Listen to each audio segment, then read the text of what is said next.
it multiple times over the course of the last two best-of-3 series that they played right here in the intermediate playoffs, basically getting themselves a score of 16-11 versus the side of Infernus, and then also 16-2 versus the side of 7th Corps in the last Playday's fixture. So this one is definitely shaping up to be quite the competitive series on paper, at least. Guerrero, they are known for keeping Inferno close, and, well, the side of Prodigies, they can, potentially just wipe the floor with them. Either way, though, the fact that we're starting off with Inferno, which is usually the map where teams go to die on in a decider map as your final one. It's a little bit of an odd one, but either way, we are just about ready to hop into the action right here with Prodigy starting off on the CT side.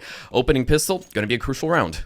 It's interesting because, you know, going off the fact that the Prodigies are starting on the CT side, you would assume that this is Guerrero's map pick. So it's interesting to see because the Prodigies are flawless on Inferno this entire season, including playoffs. 9 matches straight. We see a bit of a B rush coming in from Guerrero. See, taps coming out from Jerome right there. He does find one connection before being traded off, and, well, there's Traxi and TVS keeping things neat and tidy from the back line. Zaraki left to his own devices in the 1v3 right now with Bomb very much stuck in the center of no man's land. Yeah, no real chances for Zaraki here. Got to try and isolate some 1v1s. Aware of a potential flank, but there is no flank incoming at all. TVS just being a sneaky little beaky in the back of sight, just taking down 2, and that's some beautiful team play coming in from the Prodigy side. 100% right there. I mean, the absolute unison that was just shown to us in the server by the side of both Straxi and TVS playing from, well, Coffins in tandem with the side of the new box, basically just them being able to exchange shots left, right, and center, dealing out lethal blows to each and every single one of those team members on the side of Guerrero that just kept flooding the bomb site in and of itself. It was just an exemplary CT hold coming out from them. And you can see the replays right here with TVS dishing out a double kill right there, keeping things, well, basically getting off the CT side off to a rather great start for the side of Prodigies. And Eco is also looking rather exemplary. 2 A1Ss being brought out. Yeah, no, some heavy investment coming in from the Prodigy side, and Jerome actually opting for the MP5. So not often you see that out in this type of play. But hey, if Jerome likes it, he likes it. I'm pretty sure I'm not the only person that's had a couple one of those moments where I try to take the silencer off of the MP5 SD, and then I just think to myself like, oh crap, it's actually integrated. It's not like the USP or the A1S where you can just sort of like circumcise the gun, I guess. It's a bit funny sometimes how it works. Yeah, no, it is, and I know a couple of players are wanting to find a way to unbind the suppressor taken off of the A1S, and speaking of A1Ss, TVS, take a bit of contact there. No damage dealt either way. But, yeah, no, very quiet, considering the buy coming out from Guerrero, but Gatho just ripping the head right off of TVS, and SBT is just going to sneak back in. Zaraki takes down FNK, and SBT dropped 2. These Deagles are coming in absolutely on fire for Guerrero right now. Not exactly what I was expecting. The side of Guerrero, they are ripping and tearing their way through the Prodigy's line of defense to the point that it basically puts the Doomslayer to shame right here, but they're going to immediately start hitting it and quitting it over towards the B-bomb side, and Jerome is the sole point of contact, the only anchor to hold down the line with the MP5 integrated silencer right there, and Straxi is going to try to get a flank in motion right here, and he does obviously have one player to worry about, that is Sly, who salvaged them for A1 as well. Tucked in behind cars, he might be able to actually just outright win the entire round right here the moment that they get rid of Straxi. Bait comes on through, frag, exchanged, but he doesn't quite check car and Sly. Oh my goodness, quick reflexes coming out from Straxi right there to keep things in motion right here. Jerome prompted for an entry as well, and time continues to tick away, but there's Zaraki finding his 3rd on the round. MP5 SD finds contact, and there's just enough time left over for the defuse. A really great recovery coming out from Prodigies, but it got far too close for comfort. Yeah, really did, and Jerome's got to try and find one of those M4A1Ss dropped over towards Banana, but yeah, as you say, good recovery, but that is an excellent round from Guerrero. Yeah, there is no other way to slice and dice it. I mean, they got off the early round to such a ridiculous astronomical start with... it literally just felt as if the Deagle shots, they were being magnetized to the CT's head. Just look at Gatho and Zaraki exchanging duels left, right, and center, and suddenly all of the A-side presence of Prodigies just crumbled. But we're going to move past that round because Guerrero, they got themselves a bomb plant. They got themselves Eco in the back pocket. So now they can definitely bring out the guns, and the Kalashnikovs immediately finding a, well, impact over towards Bananas right there. Botch flash coming on through, but it doesn't matter. 2 entries on your side, you really can't complain. Yeah, FNK and Jerome trying to take some control there, trying to just take map control away from Guerrero, but Guerrero having none of it. Some big entries there, and they're going to just cut some noise. Head back over to the A site, knowing that there'll be a Prodigies player rotating through CT over to back up this B site. And Sly is left lurking, low HP, so SBT could absolutely find this frag. Does, and that's saved over a rifle. So 3 versus 4. This is doable still for the Prodigies. It's going to be a lot of responsibility on the shoulders of Straxy right here, as he is stuck inside a pit, has a duel over towards apartments, and he outright wins that as well. That's Gatho iced out, and the bomb plant does get confirmed. Prodigies, they have the ability to combat this right here. Rifles v rifles. But the Prodigies looking far less healthy in the HP pool department compared to the T side of Guerrero. Play over towards Graveyard, about to be fished out. That is Lido, keeping himself tucked in until the very last moment. SBT might find an entry right here. Smoked off for good measure to try to grant himself an entry, and the flick is good, right on the money, but the trade comes on through. SBT mowing down these T players, and he spots out the final player with the high ground. Best impersonation of Obi-Wan Kenobi, and he deals with Anakin Skywalker. Defuse comes on through, and that is the Prodigies with a hat trick of rounds. Yeah, very, very close to fuse, but we do get it in the end, and SBT just goes crazy on that retake. Straxy, though, is the absolute linchpin of that round. He stays alive. He takes all the attention away from the rest of his team, and that is it. The retake is done. SBT with a crazy 3K retake. And wow. Cracking performance from him, genuinely. Some nice shots coming out from him as well. Some beautiful little flicks, adjustments left, right, and center. And that's a 3rd on the board for the Prodigies. And although the economy wouldn't back that up, it is definitely in the Prodigies' favor right now. Yeah, Guerrero, they're going to keep amping up the pressure. Rifles still to be brought out in this here round, and that HE could net themselves a little bit of damage, but it's only going to find 18 points onto Zaraki's health pool right there. Let's see. Boost over towards Log could potentially fish out for a kill, but both of those 2 CTs, as FNK and Jerome, they have immediately tucked themselves in a little bit further back, but it does seem as if FNK wants to get a bit curious over towards his banana side, prompted by a flashbang, but no commitment just yet. Yeah, nothing too serious coming in from either side. We're just going to touch on the fact that TVS is now wielding the big green, so that AWP is in the picture. Over towards the A side, I do believe. Yeah, that's where TVS is currently located. He's actually now rotating off over towards that shorthand side, and that's where 3 players of Guerrero are currently lined up.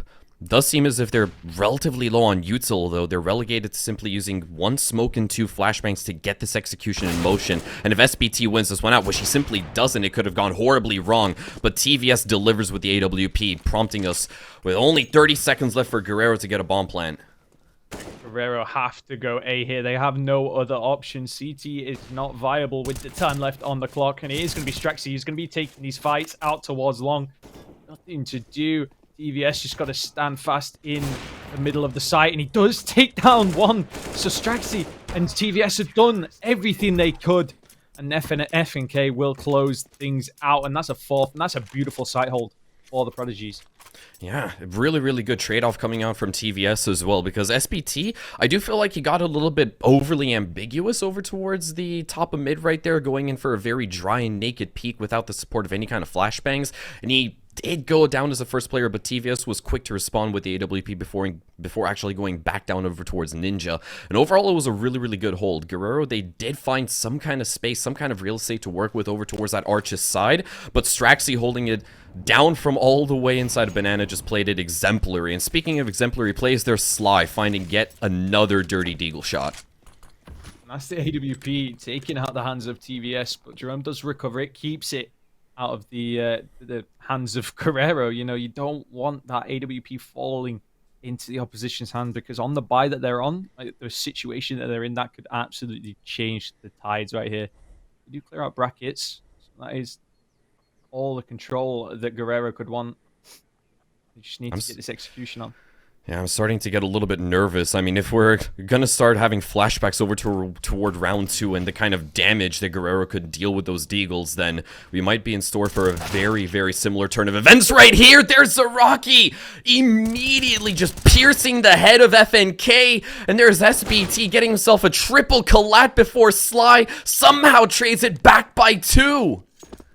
That is insane. It's just Straxy. They know he's the A player. All they have to do is plant a bomb, get over to the B site. Straxy left 1v2, and Zaraki and Sly, give yourselves a pat on the back, because that is insane stuff coming in from those two. Dude, I am absolutely left starstruck. Like, Guerrero with these deagles, I don't think I've ever seen anything as potent as their deagle play in just 4 rounds of Counter-Strike on Inferno. But now, with a 1v2 clutch on her hands, Straxy is starting to run low on time. It's about to expire, and he needs at least 5 seconds left over for that defuse. Trying to bait out a swing to come in through Church, but it's not going to happen. Tries to go for the salvage on Big Green, and he is simply going to be taken out of commission. Big Green also gets salvaged by the Guerrero side as they finally get themselves on the leaderboard. 5th time's the charm finally, but they are keeping things so competitive right here. The deagle shots right on the money. Oh my lord, Nico, eat your heart out. Literally, Sly. dude. Oh my lord. Those deagle shots were crisp. We see a bit of a buyback coming in from the Prodigies. Obviously, their economy in shambles right now, but we see some deagles coming out and the scout, obviously, on TVS.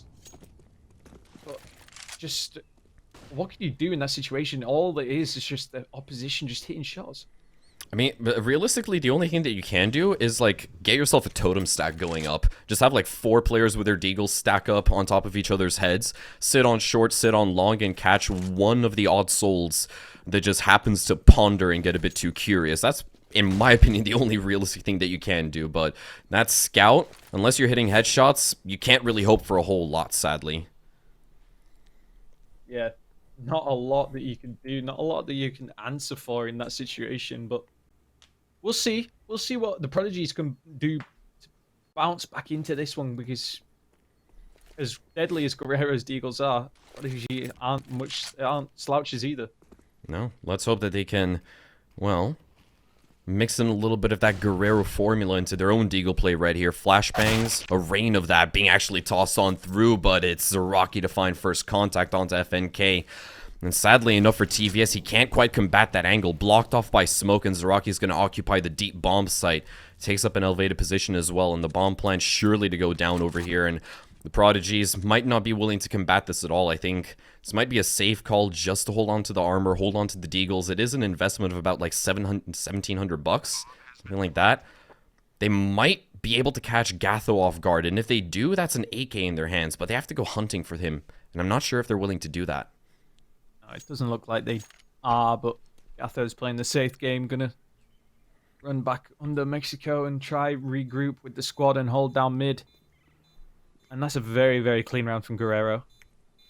Not a whole lot of resistance that they actually came across. It was really just FNK at the very back end of the bomb site who couldn't react quick enough. The AK shot that came on through from Zaraki, it was basically just like a Ferrari peak that my man just delivered right there to get the entry onto the B-bomb site. Yeah, no kidding. Good round all round for the Guerrero side.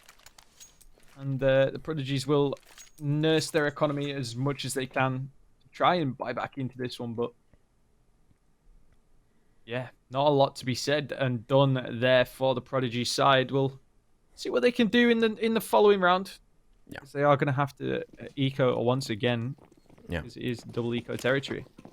Still early days. There's still plenty of Inferno left to be played on through. So Prodigies, as you said, they're going to have to take a little bit of a breather right here to get their economy back up into fighting shape.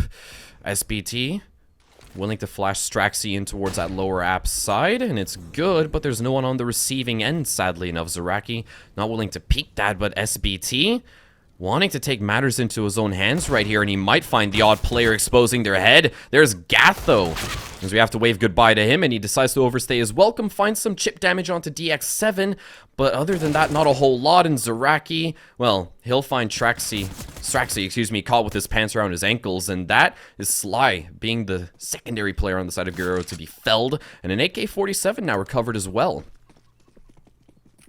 Looking good to boot are the Prodigy side, and there goes FNK once again with the AK-47. It's traded out by Zaraki, and Lito does take down Jerome as well out in mid. TVS left to do it all. God's work. He's going to play it safe. He can grab that AK. He can try be a spanner in the works, but oh, he can do a lot. Zaraki, though, on 5 HP. Lito's not on much either, only 46, so this is completely doable for TVS. He does take down Zaraki. That's the 5 HP player down. Half HP left on Lito. He can absolutely do this. Lito position known. Flash is absolutely perfect, and Lito swings out with the Tech 9, takes him down. What a clutch from him, and that's a 3rd round on the board for Guerrero. I was about to say that I've never seen TVS lose these, but he was so darn close, bro. He decides to go for the anti-flash, and I think he just turned like a split second a little bit too early, because I think his retinas were actually just a little bit too burnt right over there. But either way, we do have a little bit of a special surprise coming on through. We're going to get to hear exactly what the Prodigies have to say. Let's go ahead and have a quick team listen in.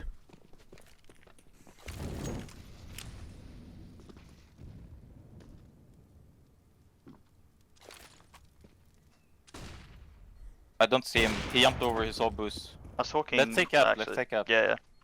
I'm One holding banana. mid. I'm gonna go peek. I'm holding. I have left. I just jumped. That's unfortunate.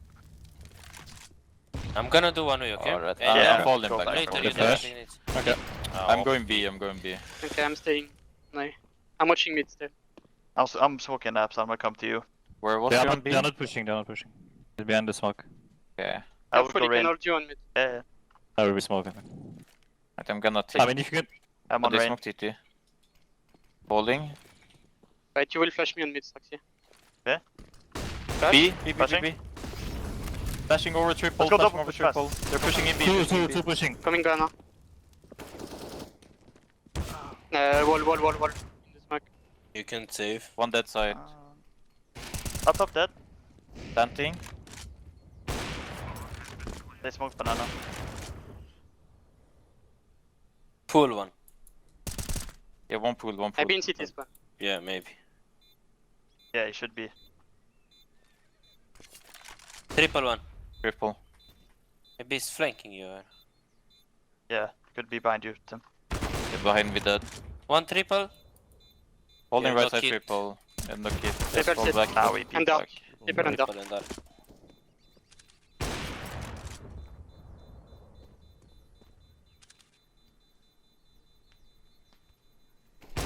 Nice ball. Survive. Yes. Okay, we buy this. They Okay. have no money if we win. I'll drop on them for. Wanna do Astralis? I can go molly.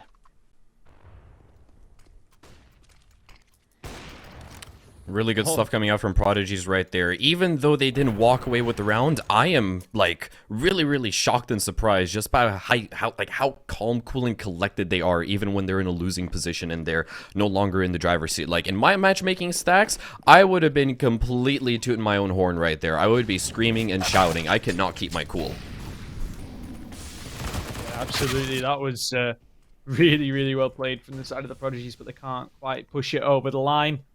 TVS has got that AWP, and in a blink of an eye, this round is completely gone. It's gone by. We're only 30 seconds in right here in Guerrero. They have shut down 4 opposing players on the side of the Prodigies. This is getting a little bit too rough and tough. FNK, last player alive on the CT side, and he gets a little bit of contact, sprays down Zaraki through the wall. He will be able to recover himself an AK, but that is just a consolation at this stage. Might be primed and ready for a couple more exits. Good spot out. A secondary one.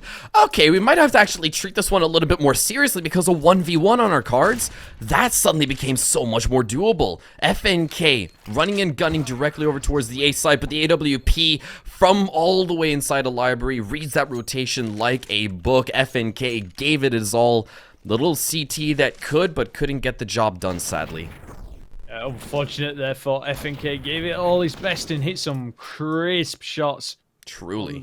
On that attempt, but yeah, Lito with that big green apparently does not miss. And it goes to show Guerrero with 5. So for the first time, Guerrero, they're able to establish a lead of their own right here. The Prodigies, we do see an A1S buy come out from the side of FNK, and we're just going to send it directly through apps. Entry already bagged on their side, and SBT is going to be traded off through, and FNK caught in no man's land at the very tip top, and he could have narrowly taken an extra player to the grave alongside himself if he were able to, like, hit an extra shot or two into Zaraki right there. Put us in an even 3v3 playing field, but that's all in an alternate dimension. For now, Guerrero still maintained that man advantage, and whether they know it or not, that A-bomb site entirely open for business as well. Yeah, completely free. And now look at the side of the Prodigy. Straxy, Jerome, and TVS all pushing down Banana. Trying to get this retake on from a different angle, from a different perspective that maybe Guerrero aren't quite aware of, but it is only one player who has shown face, so this could absolutely work out for the Prodigies. They don't know all 3 players are there. Oh, TVS, though, red like a book. Lito goes absolutely huge. Straxy, though, with the 5-7 is making things work. Can't get the second. Sly is too sly with it, but Jerome does trade that out, so a very expensive round for Guerrero. Yeah. It's always so crazy to think about just how potent the 5-7 is. It's got like the craziest multiplier in damage for shots against armor right there. Great read coming out from Jerome out there as well. And, well, I think he might have just spotted out that that Molotov was actually tossed on through him from pit, and he'll have to confirm his suspicions one way or another, immediately sending it back down the short lane, peeking over towards, well, 12 o'clock, but he has to check 3. That's where the last player alive is, and he can't quite stop just in time to line up the shots. Unfortunate from Jerome right there, but either way, though, still another competitive eco round coming out from the side of the Prodigies. Shutting down 4 players, it is still something to write home about. You are going to force Guerrero to reinvest into a lot of those lost guns. It's a big bottle of water for Jerome there. I think he's ready for to go to all 3 maps, but Guerrero absolutely just stormed that one away. And 6 on the board now, and that's looking like a very, very good T side for Guerrero on Inferno. I mean, you know the laws of equality, right? If you have an extraordinarily large bottle of water, you've got to get an equivalently large pair of adult diapers to go with if you're expecting a very, very long series ahead of you. Or am I the only person that goes by that law? I think you're the only person that wears adult diapers here, bro. Probably. But that means I get to focus more on gaming. Let's see, how much gaming can Prodigies do right here? Straxy in behind pit, TVS as well has got a whole host of issues directly in front of him, and he quite can't line up the op shots, but he finally does get one. That's also FNK from the back lines of sight, keeping it neat and tidy, but we're back into a 2v2 right there. Lito narrowly getting away with his life as FNK just peppers him down a little bit more. And Molotov deep over towards the A-bomb site won't grant them access to the bomb. It is stuck over towards the hay bale. FNK taking up that graveyard position. Lower pit spotted, narrowly dealt with. And there's Jerome coming in to bail him out. Now it's all down to Lito. 36 HP to his name. He's got an AK to work with. If he lines up these headshots and isolates these 1v1s, he might have something to write home about, but he takes so much damage. Simply getting hit by a flashbang, I think, right here might put him out of commission if it makes direct contact with his body. 4 HP and a dream for Lito here. 11 frags to his name, doing so much for the Guerrero side. Jerome and FNK. Gotta clutch this one out. This has got to be done for the Prodigy side. They've invested so much in it. There it goes. FNK takes down Lito, and that is a 5th on the board for the Prodigy side, and that is a good recovery. And that was also one of the sturdiest A-side holds that we actually saw from the Prodigy side right there. Really, really great frags coming on through. Just in case if you missed the replays from the previous round, there they are as well, with the 5-7s putting in a lot of work. But this overall 2v2 scenario and just the overall work that FNK was able to accomplish in tandem with TVS, just shutting down the players, basically shutting down Guerrero and swatting them down like flies as they tried to emerge from that apartment side. It was really, really well done on their side. A really, really good hold coming on through, and they do keep Guerrero on a leash, but only for the time being. The gap, it still remains at just a singular round, and if Prodigies, they can narrow that one down, then they'll have successfully tied up the score line. We do have 4 more rounds left in this first half, and they can certainly go either way. It has been a relatively even matchup between these two sides so far. Yeah, absolutely. But that is the economy of Guerrero. Absolutely broken. You know, Yeah. you look at that buy now, just the one AK-47, a Galil, a MAC-10, and upgraded pistols. That's all that she wrote right there. Yeah. And Sly is the only person using a deagle right over here. And keep in mind, ladies and gentlemen, we do have a giveaway going on currently. All you have to do is answer yourself a question that you will see pop up, and you might get yourself a chance at winning a Desert Eagle Print Stream minimal wear. It is a very, very great looking skin. And now we'll have Lido picking up I'm not exactly sure what the... I think that's a Sunset Overdrive, but I may need to be fact-checked on that one. Either way, FNK, first point of contact, shuts down Zaraki. And this B-Nance hold, it is just too tough to combat for the side of Guerrero. DX7, last player alive. Oh, he manages to get away. Suddenly, FNK falls mercy to the absolutely ridiculously low mag size of the A1S, but an AK-47 recovered, and suddenly it's gotten a little bit scary for the Prodigies, but nah. Straxy peppers him down with the MP9, and they tie up the scoreline in a blood-soaked bow. Nice. That 6-6, as you say, all tied up. But that is, again, a very expensive round for the Prodigies. Yeah. Losing 3 out of 5. And ideally, you need 3 alive to build that economy, but they are absolutely rolling in it. We see all the rifles come back out.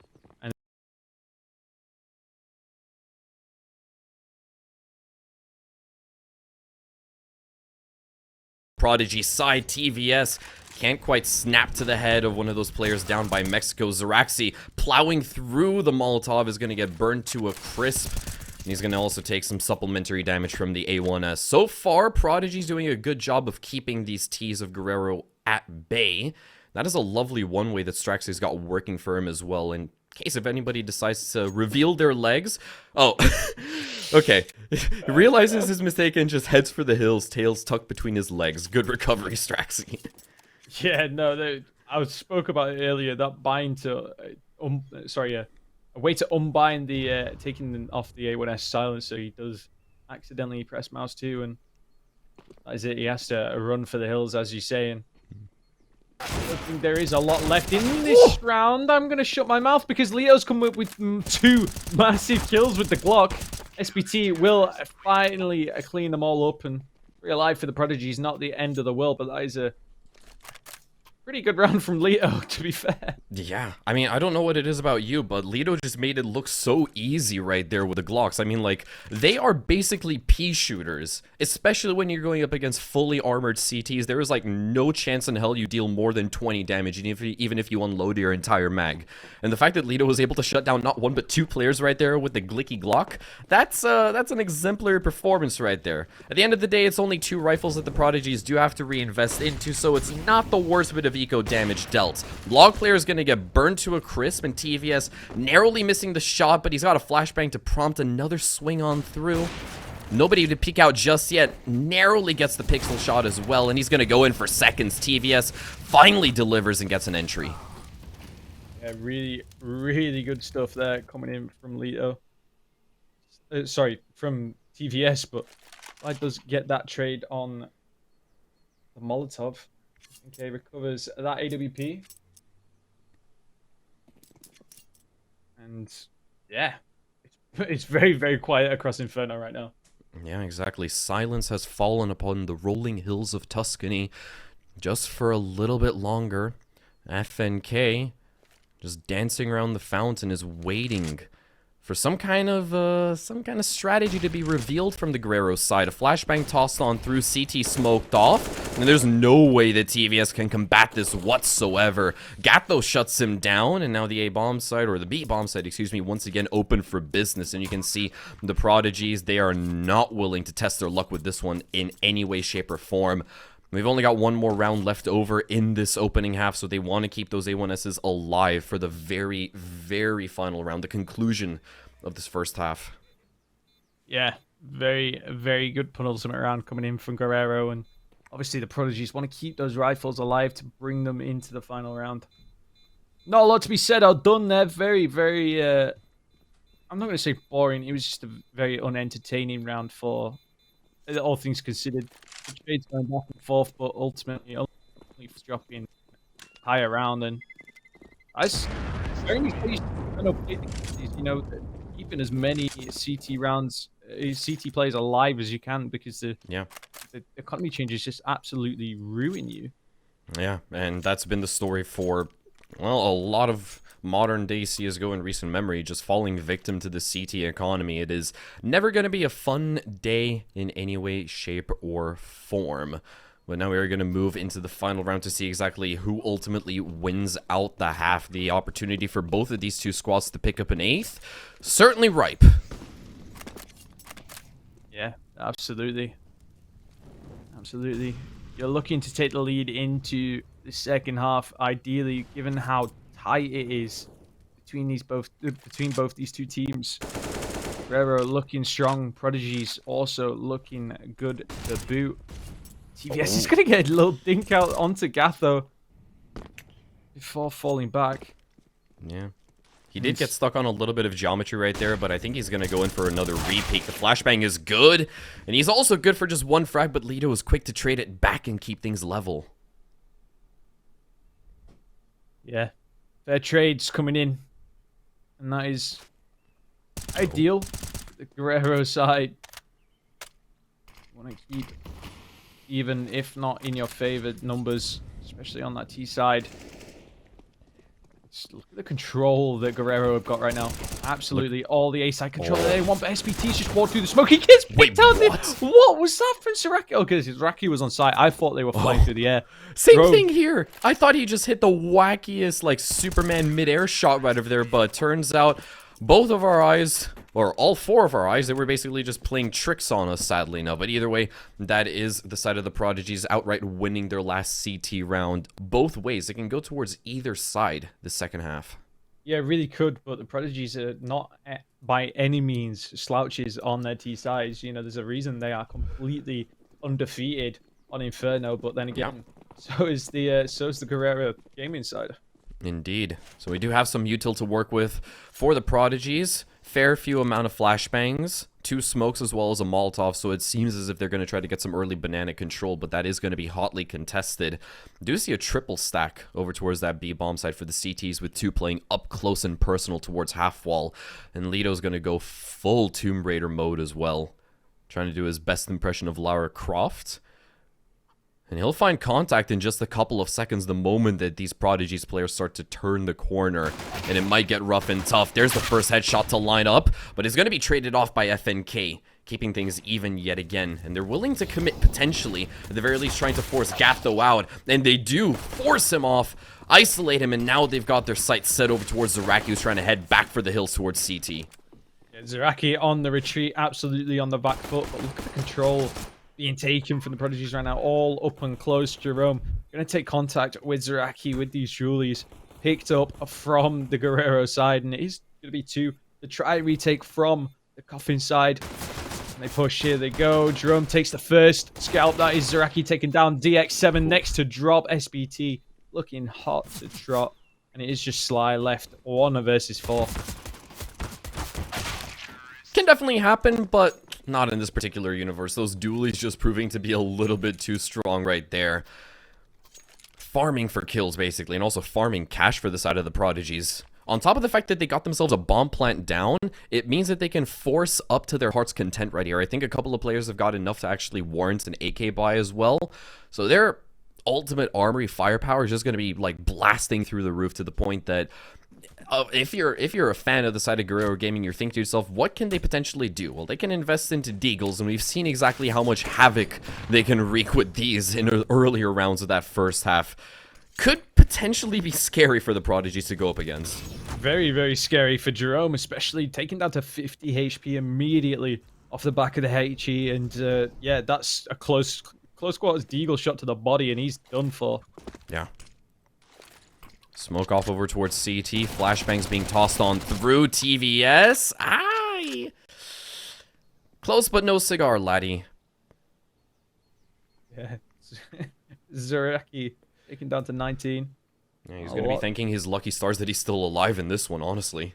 Yeah, but we know what his Deagle's capable of. He can wait for that smoke to fade and just rip their head right off of TVS. He is no slouch at all. Mm-mm. Some slow control. Yeah, meanwhile, though, the Prodigies, they've started to move over towards this A bomb site. DX7 does reveal himself, and I do think that there's a flank watch set up, but narrowly managed to avoid a near certain death. Lido, though, going to be dug into a 6-foot grave as Sly does get himself a trade. SBT gets control of Apps as well. Sly inside of Graveyard is now pondering to himself, where the hell did everybody just disappear? They pulled a fast one on him. They're rotating through CT all the way towards B. Yeah, and it's just going to be SBT left. Try and keep the constraints on the Guerrero side, but absolutely having none of it is Sly, and neither's Gatho. This Deagle absolutely pulling its weight. Gatho will be taken down. It's just Sly, and he's there very, very fast there to take the contact immediately. Jerome taken down. It is a 1 versus 1, and Straxy's going to come out on top. The AK just ripping the head right off of the Guerrero player, and that is a very, very pricey round for the Prodigy side.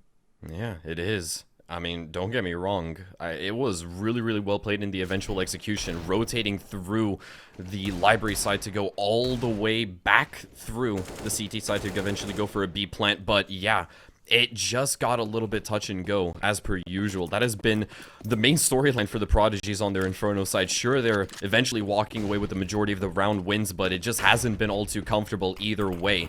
Let's see, they're going to send it all the way down over towards B. Sly finds some contact, and Lido tries to trade it back, though, and it's down to Gatho, holding down the back line with a Deagle, and he is going to be obliterated right into next Friday. TVS willing to gain up a little bit of lost space right there inside a church. He finds one.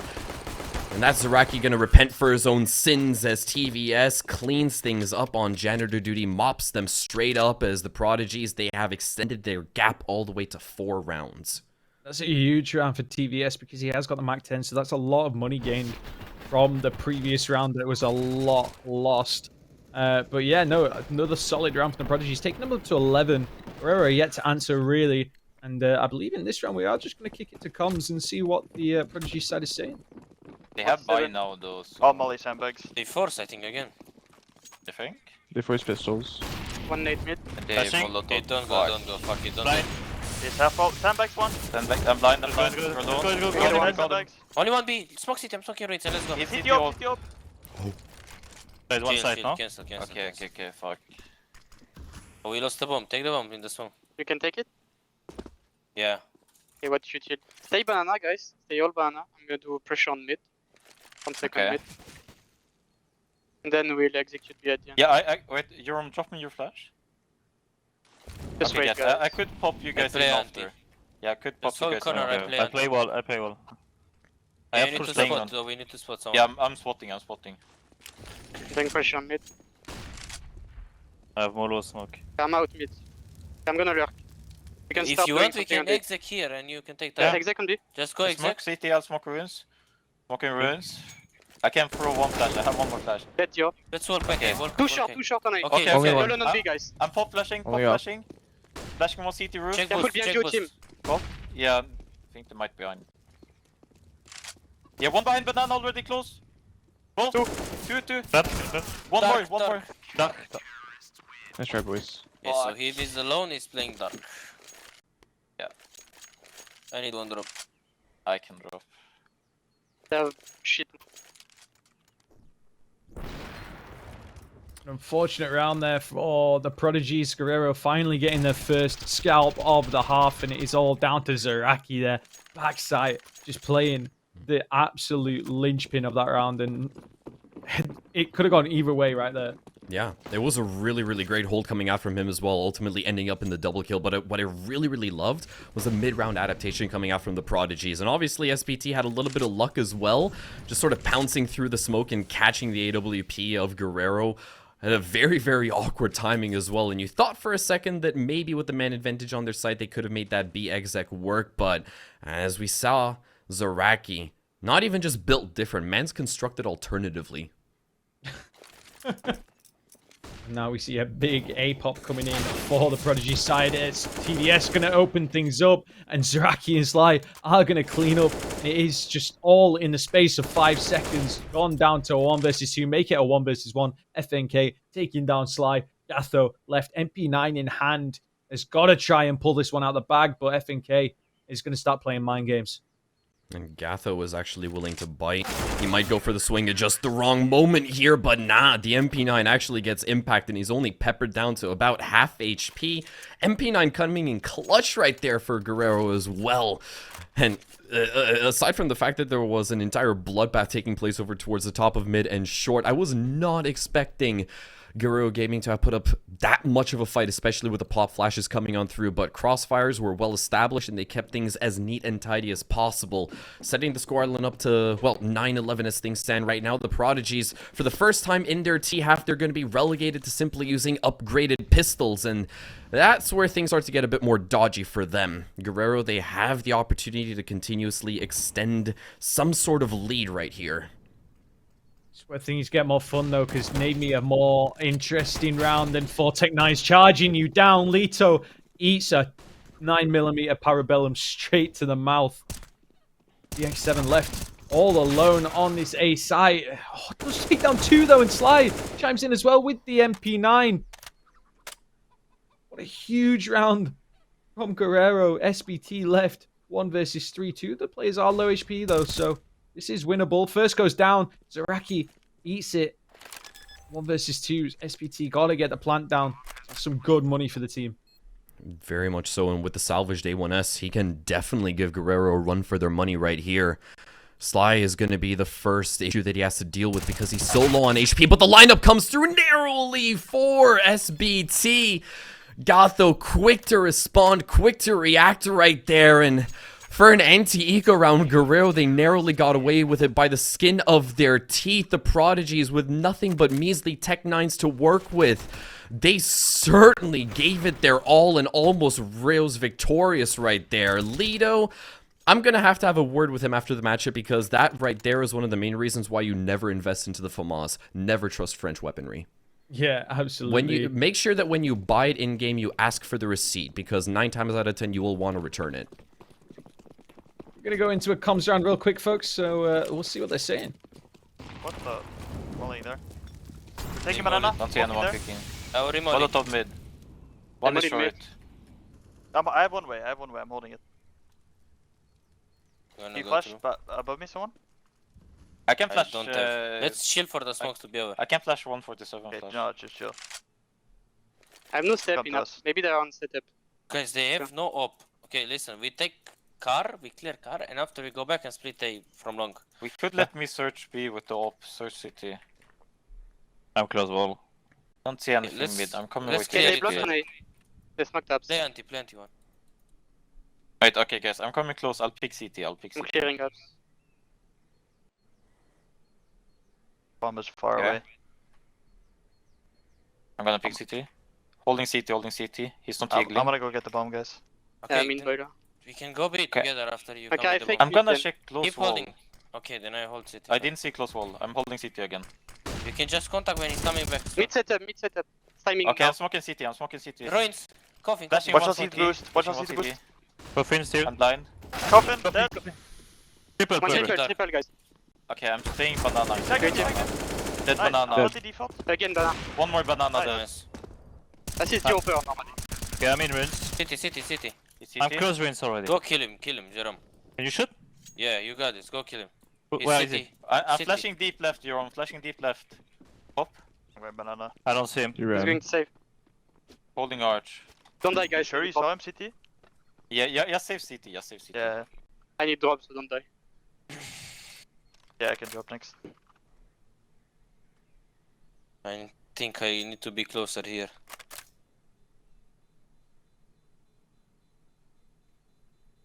What a huge round for the Prodigies. That burst onto the B side, just absolutely wiping the floor with Guerrero.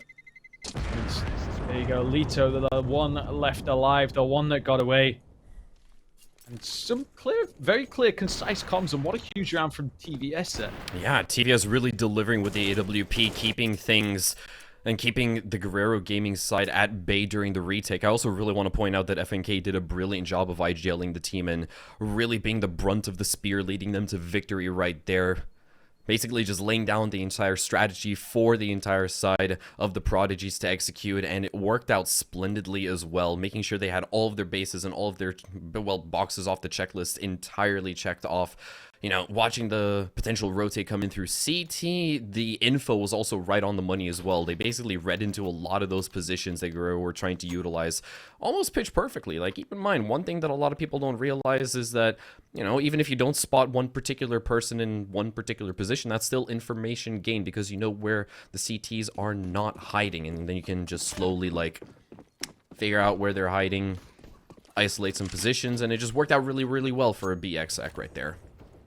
Yeah, and I really like FNK's IGL style, right? Not afraid to take fights, not afraid to, you know, take the map control that, you know, a lot of IGLs just not doing these days. So it's really, really good to see, and I like the respect coming out from the Prodigies right here. They're not overcommitting all of their bodies to what they know is an eco. Yeah, definitely so. I mean, at some certain point, sooner or later, the Prodigies are going to realize that they've at least got, like, 2 real weapons to worry about, being the A1S in the hands of Lito and the MP9 in the hands of Zaraki right there. But the moment that you deal with those 2, you are basically home free for a 13th round.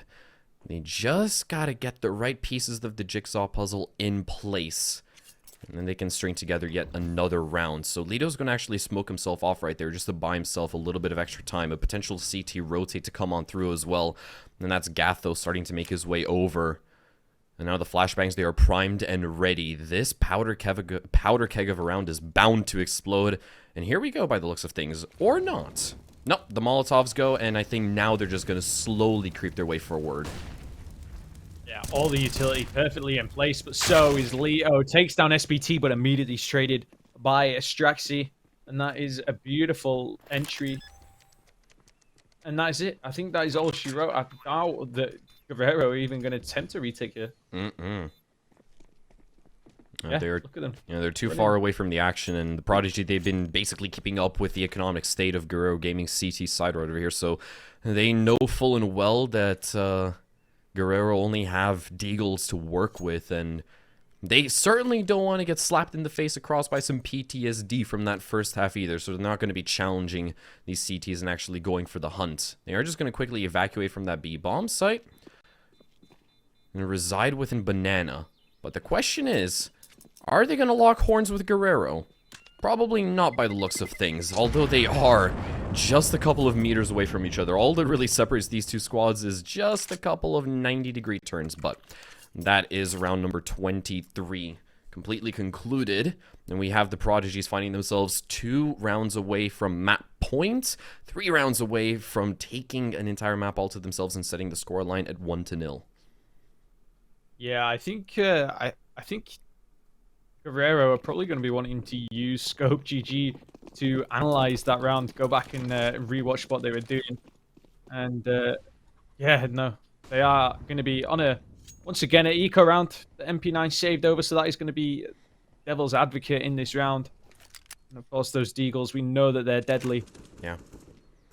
And the Prodigies, once again, just respecting it, just not giving everything over to the Guerrero gaming side. No, they're playing this very conservatively, and this is something that I really do admire from their playstyle so far on the side of the Prodigies. But you know for a fact that the moment that they get themselves an opening pick, they are just going to full-on send it through. And that has been the story for a lot of these rounds, except for the last one, oddly enough, where they got themselves an opener, but they didn't really choose to commit. FNK, up close and personal with the tight angle, has got some backup to work with, so Trade potential is through the roof, and Lito's going to toss out a flashbang. Zaraki might go for a wide swing right here, but he's been read into. Gantho tries to also recover something from that exchange, but he's going to be set down into a 6-foot grade himself. The beauty of the anti-flash coming in for on the Prodigies, SBT and Strax. He's absolutely prepared for that pop flash peak, and now all the rotations have come through. It was just the solo play of DX7 over on the A side. And it might be in the best interest of the Prodigies to go back over there. They are going to commit to this fight. They're going to slide on through, and down goes Lito. DX7 and Sly left. 3 versus 5. 19 HP left on Sly. Not a lot to answer for. Nope.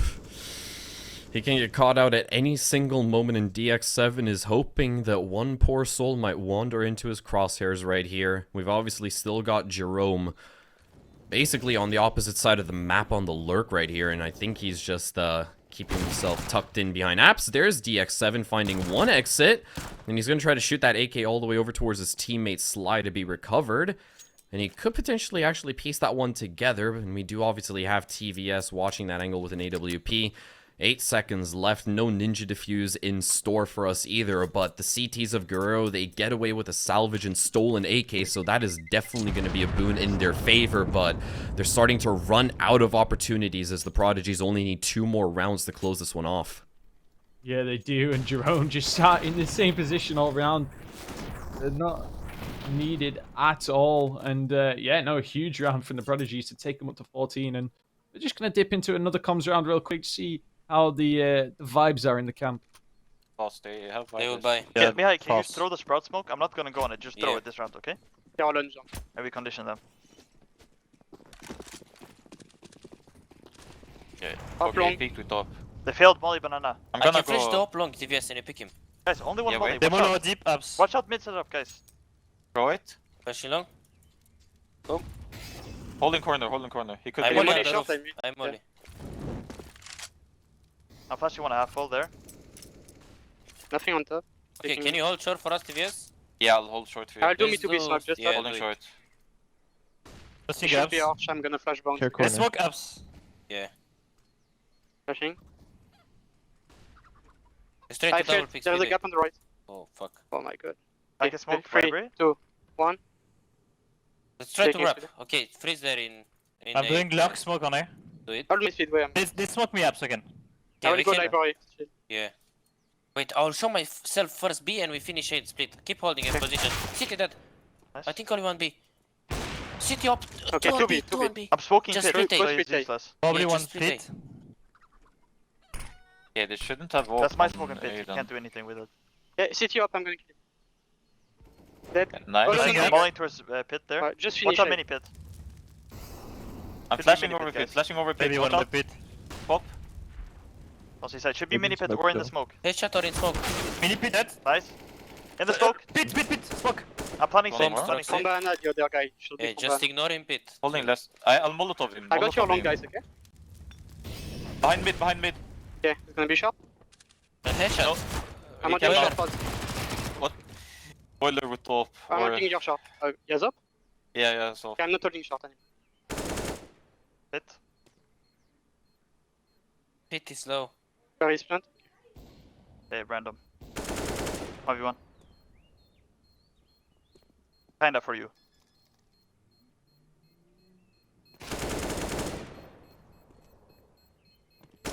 Nice. Nice. Well played.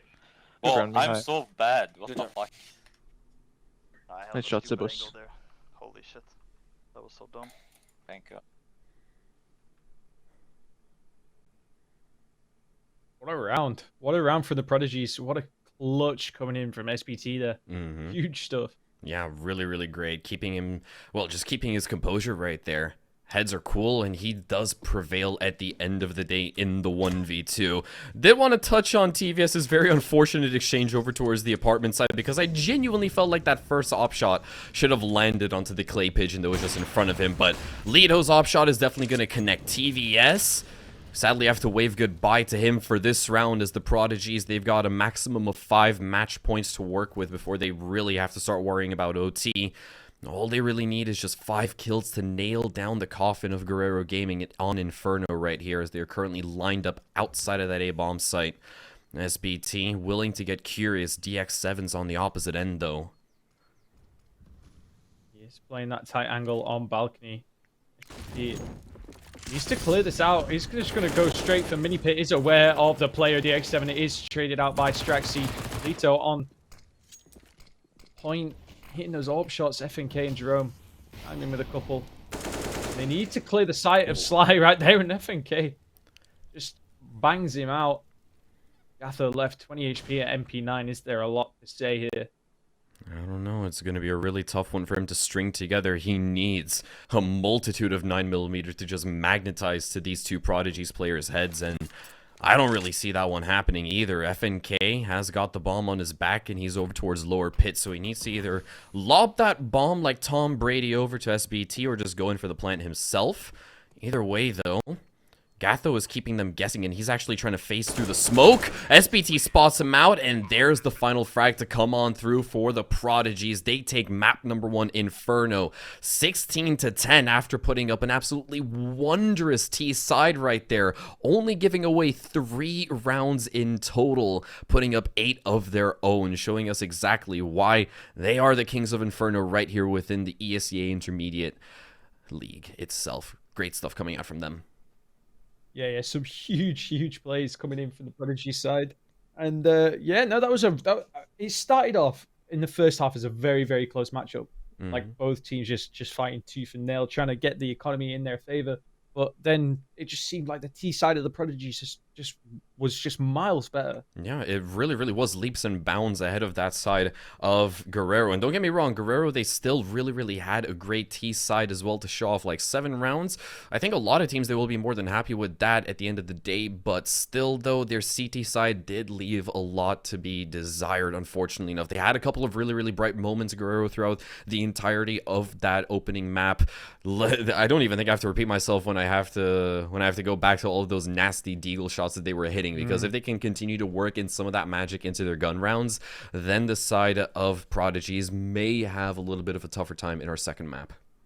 Yeah, they really do. And speaking of those shots, let's watch some of them back on the highlights, as we are gonna kick it to a quick break in between maps. So we will catch you guys after that.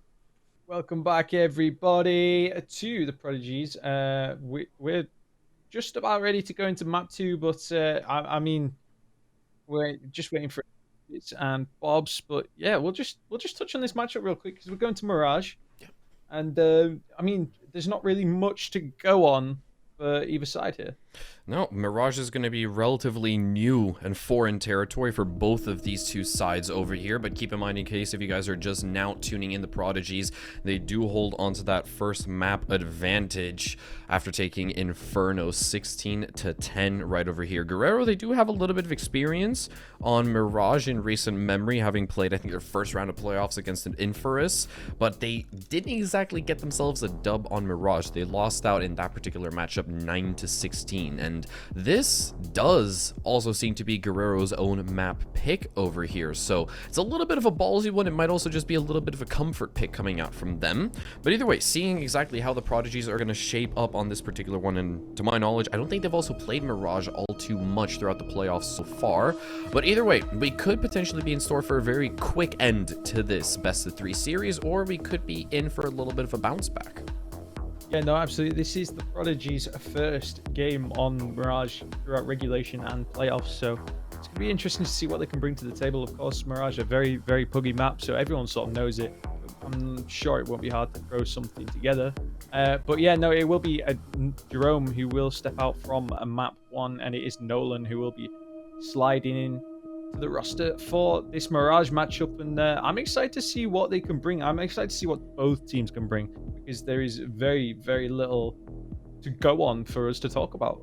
Yeah, I mean, Mirage has been relatively it's been relatively worn out as time has gone on through. It's almost as long and as old as time itself, and so a lot of teams will probably know this like the back of their hand. You've always got your default strategies that you can always fall back to, but a team with a little bit of creativity, potentially like the Prodigies, can definitely sprinkle a little bit of their own twist into the matchup. And obviously, we are just being corrected. This is indeed the map pick of the Prodigies, so they are obviously choosing to go to this particular map on their own terms.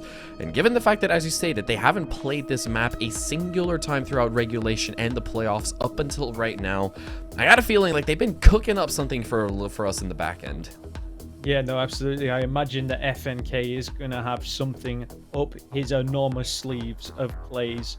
And yeah, no, I'm excited to see what they can bring, because if they have been, you know, cracking it, if they have been just keeping it as a wild card, then this is absolutely the time to use it in your playoffs and against a team that, you know, is not all too confident on Mirage. You know, taking that loss in their playoffs matches, and yeah, we'll see what Guerrero can do against what is expected to be an absolute storm from the Prodigies. Like, just imagine the storyline that the Prodigies can really build up for themselves. The narrative would be impeccable right here. A map that they have not touched a singular time throughout the entirety of Season 42, and they whip it out during the playoffs to continuously maintain a clean sheet of Counter-Strike right here. It would be quite the spectacle for them to pull off, but as we hop into the action, yet to find any real impact, and Lido's going to start to get curious. FNK is going to spot him out, and he's going to quickly just tuck tail and run a little bit further down, but he might actually be willing to commit, and things can go horribly wrong because the bomb's on his back.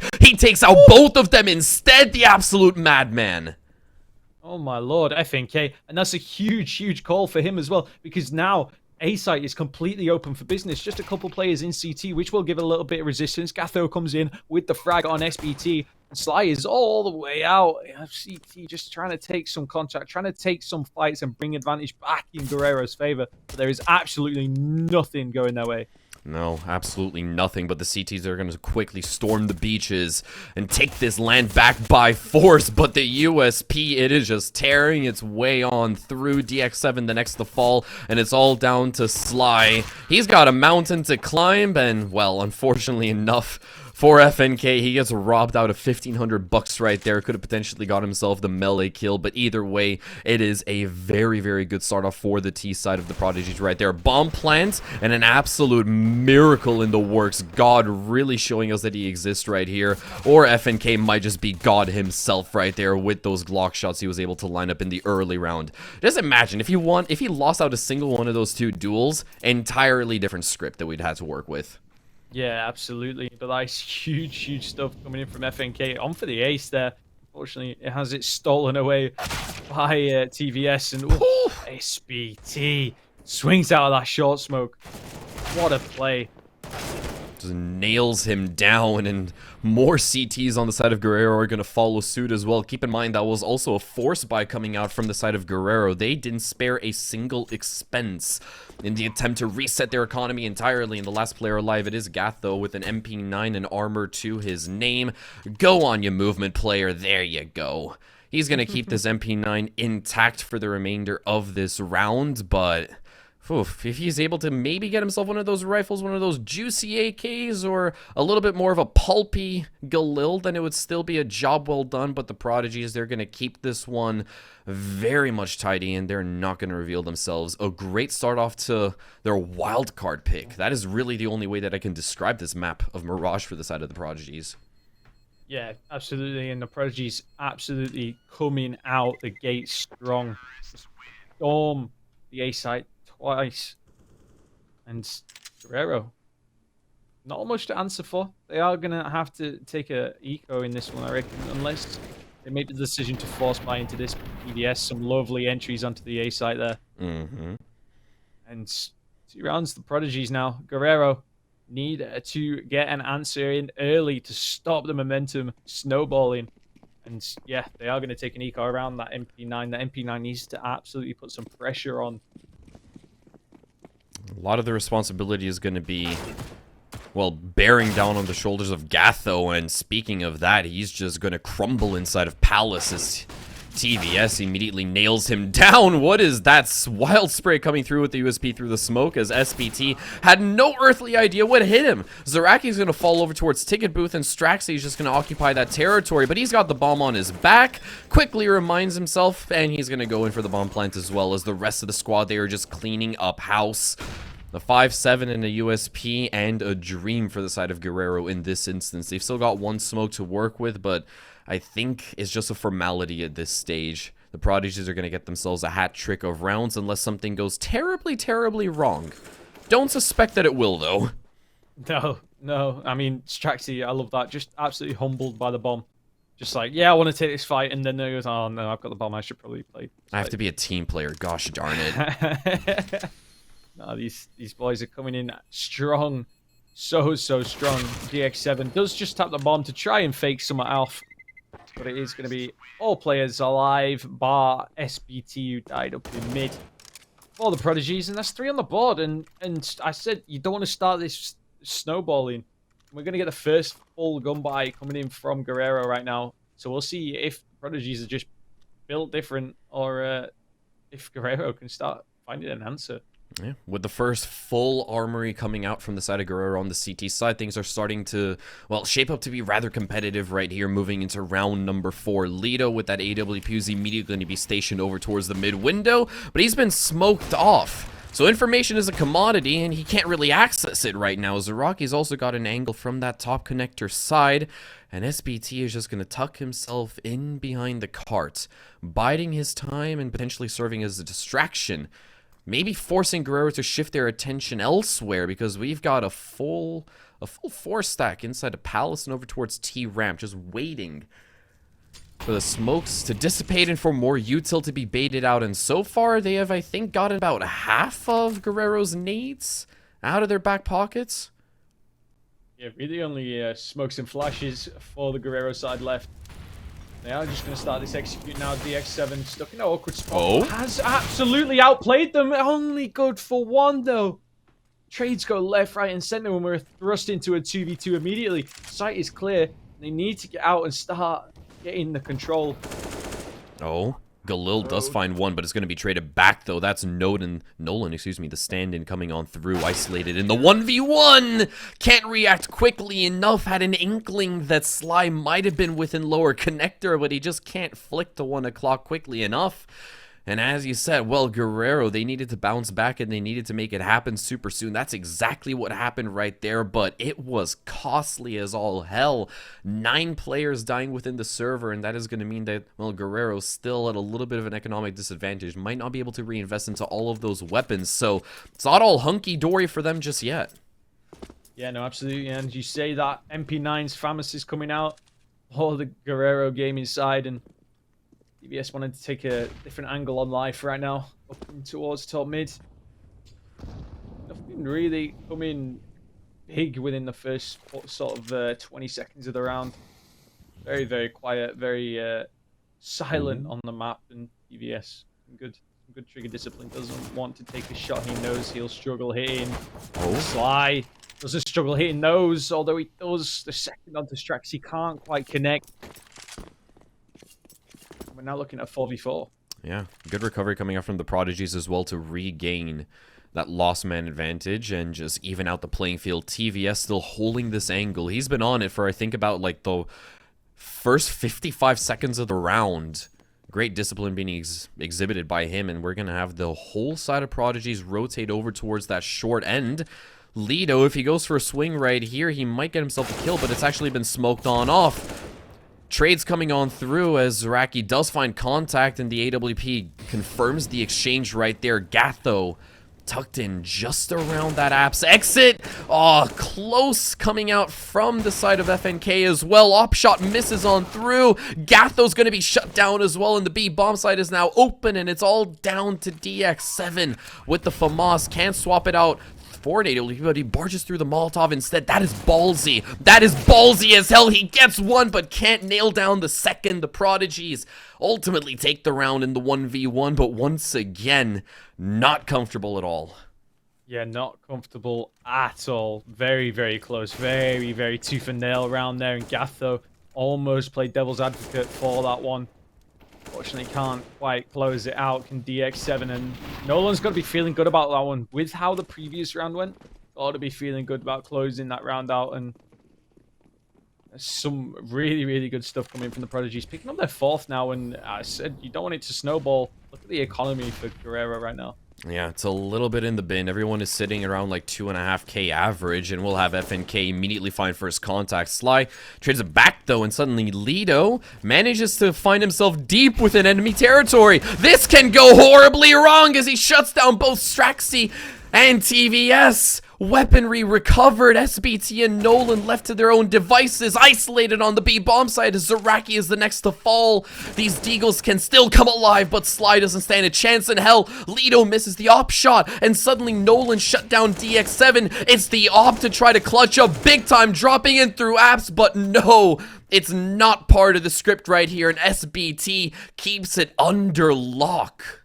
Huge 2 versus 4 from SBT and Nolan right there. And that is absolutely mega stuff coming in from the 2 young guns. And just look at that. Oh, look at the shots coming in from both these players. Just the comms will have just been absolutely on point. And just what a play. Speaking of comms, though, we are going to kick it to a comms round, and we will catch you right after.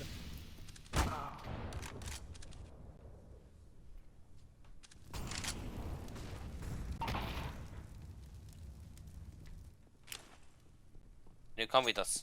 Just do Yeah, I'll smoke do and it. flash. I'll do it. Get as far as we can. Okay, down, I'm do ready. down. How about Molly car? Smoking. Ready? Molly Yeah, car there? go. Flashing. I will. One short, one short. Edward, too short, Edward and pillar. Sky Mori. Edward low. Taking him. Edward, Dead. One more. Backside, backside, left side. He's in the smoke, I think. Backside. 2 backside. One more backside. One more. Dead. nice. Last pillar, normally, I think. I think Oh, he's no, kitchen. no. I smoke door. He might be pillar though. I'm reloading. I'm Kitchen, holding kitchen please. window, holding kitchen Okay. window. I'm holding the door. I will take bomb. Could be short. Or B-ups. I'm gonna plant. I'm watching door. He's B-ups. Okay, I got the cross. Nice. Nice. Good job, guys. Nice. Let's go, guys. Oh, they're playing too short. What the fuck? I need one team. Some huge stuff coming in from the Prodigies, and this is the second round now where they've managed to recover what is a massively disadvantaged situation for them. Yeah, I mean, almost each and every single one of these rounds, especially the ones where Guerrero are putting up a full buy, they've been extraordinarily labored for the Prodigies to actually nab into their favor. Like, Guerrero have been keeping things ridiculously competitive. They are, as far as I'm concerned, and just the way that the kills have been lining up at the very early stages of the round, like Guerrero, they are getting away with the majority of the opening engagements, and the Prodigies, well, they're showing an entirely different kind of mastery just in their capabilities to claw it back into their favor. A-side execution about to get under motion right here as Lido is stuck over towards Firebox. Could be the defining factor right here as he is yet to be cleared on out. He finds first contact right there. Make it 2 for the Deagle of Lido right there. Narrowly goes in for the 3rd, but his days are surely numbered as Nolan continuously taps away. And the Deagles are starting to come alive yet again. Birdie op shot misses. Uh-oh, and Sly finds the head of FNK. It's gone horribly wrong in the anti-eco. Oh my lord, how has this all gone to potty? DVS now left 1 versus 3 with the AWP missing shots. Oh, no. And they can't hit the flicks. And he is taking down the Deagle by coming in from Guerrero Gaming. And we talked about how dangerous they were in the previous matchup. And they come out once again, just guns are blazing. That was some ridiculous stuff shown to us by Gotho, Sly, as well as Lido from the middle of the from the middle of the A side as well. Like they are just continuously surprising me with how good they are on those upgraded pistols. It is stupid how just how well trained they are with the glass cannons, honestly. It's insane. It's absolutely insane. And now look at this mid aggression coming in. DX7 catches FNK with his pants absolutely on the floor. They're left back in Inferno. Sly caught off guard. Flash is so blind. So much carnage going off left, right, and center. DX7 is feeling it though. Takes down SBT as well. And takes another onto Straxy, and Zaraki and Lito close things out. What a round from Guerrero. Yeah, nothing but a sea of blue painting the kill feed for Guerrero Gaming right over there. The Prodigies, they had a really, really good idea to toy with right there, but couldn't quite land the execution, being, well, actually staring down the barrel of weapon disadvantage with some MAC-10s and some Galils right there. Execution and a bomb plan could have probably been set into motion, but it just wasn't in the cards for them in that instance right there. Still, though, FNK is going to take up a scout Lido with a boost over towards short side, and he could potentially catch them on the off angle right here, but a run boost in play, that's going to force him to react. Target prioritization was on point from Lido right there. Absolutely beautiful little headshot to take down Nolan. Does take a ding for his troubles though, and that's a lot of HP lost on your AWP. At the end of the world though, as it is the AWP in hand. Now we see the pace is completely changed. The Prodigy's just absolutely frozen like statues. Oof, Sly spied out TVS. A couple hits with that P250, and that is my favorite weapon for those that don't know. And yeah, very, very quiet sort of mixed by round coming in from the Prodigies. TVS with a very tight angle here. Trying to live up to Cadian standards, potentially with that P250 as he taps away. Nothing to be found just yet, and some mid-aggression is going to be read into. That's SBT shutting down Zaraki, and that's a rifle recovered into the hands of TVS. Sly is going to keep things once again at an even playing field before TVS. Trades it back in his favor. That's the AK finding some contact over towards Connector, but no lethal blow dealt just yet. TVS over towards jungle. Could find a very low HP Sly, but no, he gets caught off guard instead by surprise. And Straxy is going to trade it back though, so they have access to the A bomb site right here. But a crossfire established means that DX7 could deny this plant, but the plant goes down perfectly. That shot though, crisp as all hell, onto the head of FNK. Straxy in the 1v2. Tucked in over towards that Tetris side at the top of ramp. Only needs to waste time. And Guerrero are stomping about. He knows where the aggression is coming on through. The lineup comes on through. The first kill is found. The second one, no! Gatho beats him to the punch instead. And Guerrero, they are once again going to get away with another round just by the skin of their teeth, narrowing the gap to 2 rounds. A very, very costly round, all things considered, for Guerrero. They're not a lot invested from the Prodigy side, and it's a heavy hit to the economy. And yeah, no, just some solid shots coming in from both sides. Both sides really just hitting the mark, and those go down to the 1v1 at the end of the day, but Gatho comes out on top, and we are going to kick it to a comms round and see what the team is saying. Here's gap window. Only drum.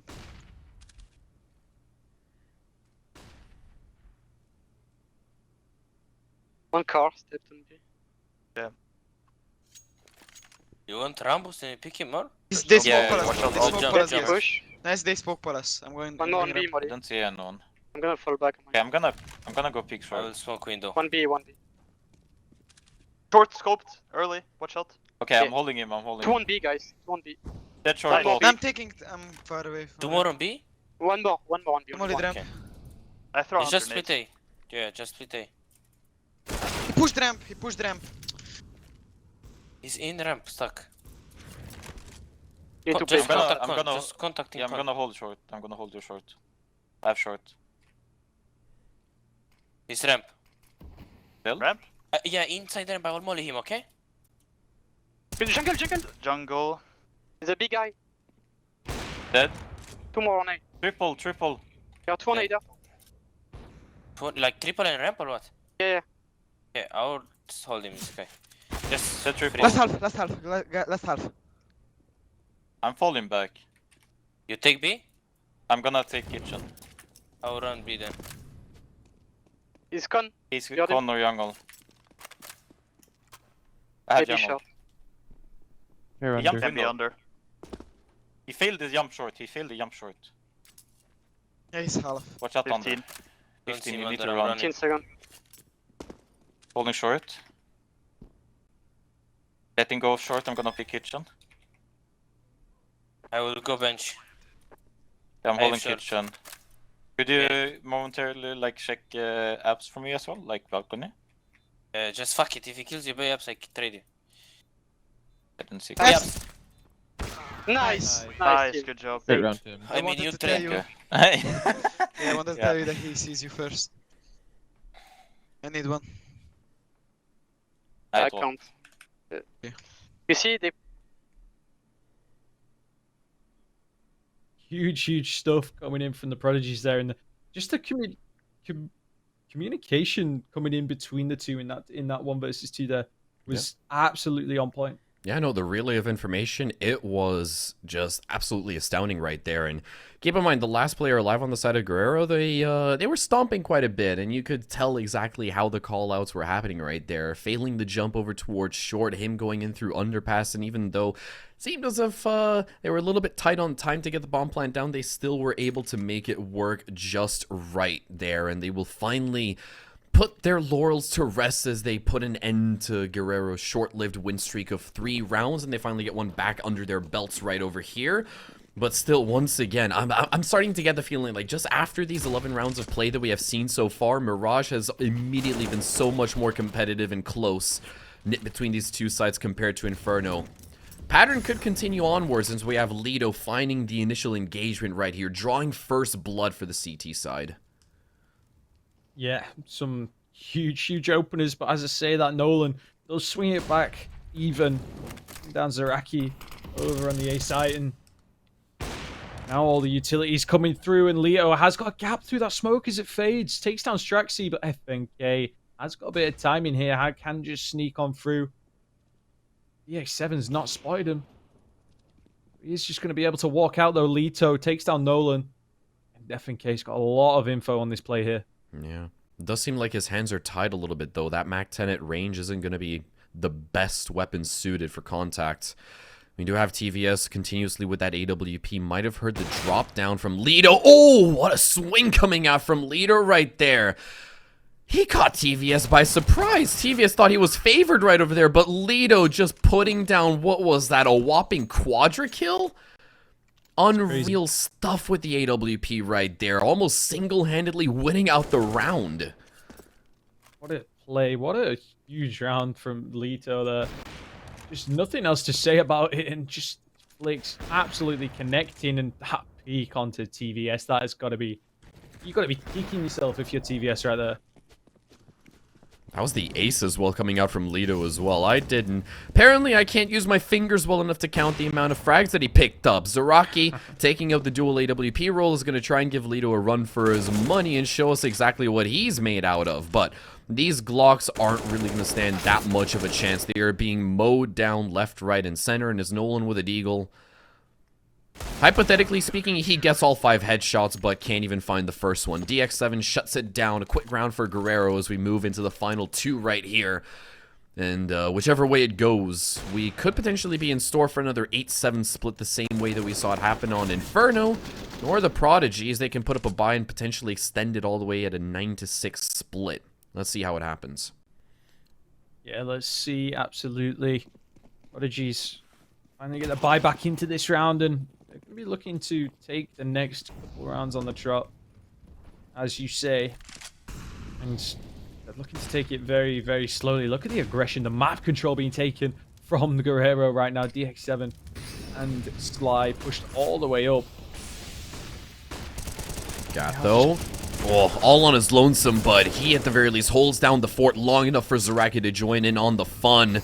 FNK is going to eat up a little bit of damage alongside SBT from that HE in the 3v4 scenario. Now the Prodigies, they are dug in a hole, and Zaraki finds the leg as well of TVS and peppers him down with the AWP. This is getting rough. This is getting tough for the Prodigies. They can't dig themselves out of this one. DX7 with the wraparound, and it's all down to FNK in the 1v3, and he's been spotted out from Ticket. Lido is going to be rewarded with the final frag right there as the Prodigies can't really string together any modicum of success right there. So we are going to end off the half at an 8-7 scoreline, but the question remains, who's going to take the 8th? The Prodigies with a very minimal buy and a very shabby eco to work with don't exactly seem in the prime position to get this next round. Their hopes mustn't be all too high either after the way that last round just panned out. Yeah, no, absolutely.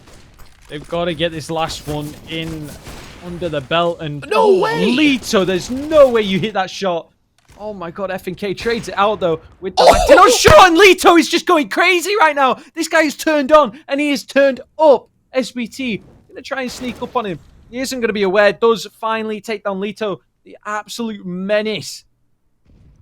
Mask off from Lito right there. Those are easily the two most outrageous kills that we have seen him dish out so far. Still a 3v3 though, and it can still go either way. But the weapon disadvantage that the Prodigies have to work with, it really doesn't bode well in their favor at all whatsoever.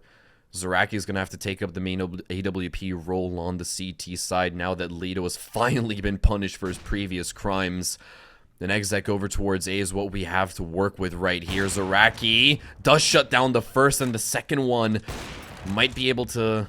Well, I don't know, TVS, he's going to take up the high ground right here. At least recovers the bomb and goes for a short plant, but DX7 ready to shut this down. Bomb plant confirmed. Messy Spray comes on through. SBT with his back turned at just the wrong time. Has to clutch up with the Galil right here. He's going to spray down the first through the smoke and gets away narrowly with 14 HP. Tries to pepper down the secondary player, but Gatho sprays back. And that's Guerrero with, if I'm not mistaken, 4 if not 5 rounds in a row to close off the CT side. Masterful performance being brought out from them, and the Prodigy struggling to compete towards the tail end of the first half. Yeah, absolutely. It was so strong for the Prodigies coming into the first half. You know, just leading it off. 3 rounds on the trot, losing 2, taking the next, and then all of a sudden it just fell off a cliff. But yeah, no, we will wait to see what the Prodigies can bring back in the second half, as we are going to kick it to a quick ad break. We'll be back with you with the second half very soon.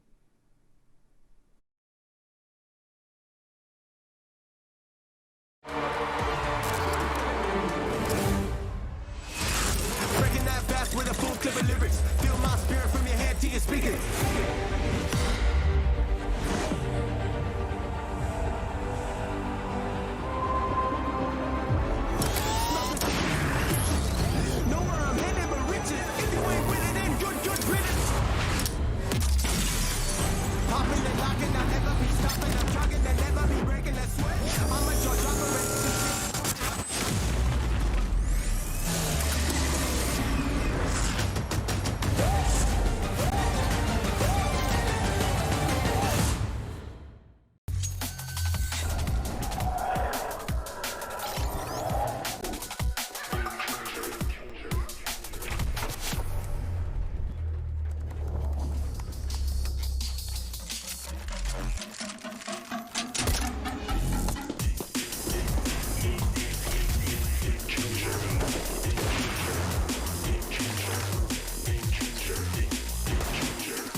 Welcome back, folks. We are back with the second half of this matchup, the second map in this series on Mirage versus Guerrero Gaming. And how are we feeling about this one, Tudor? Like, it's been a crazy matchup so far.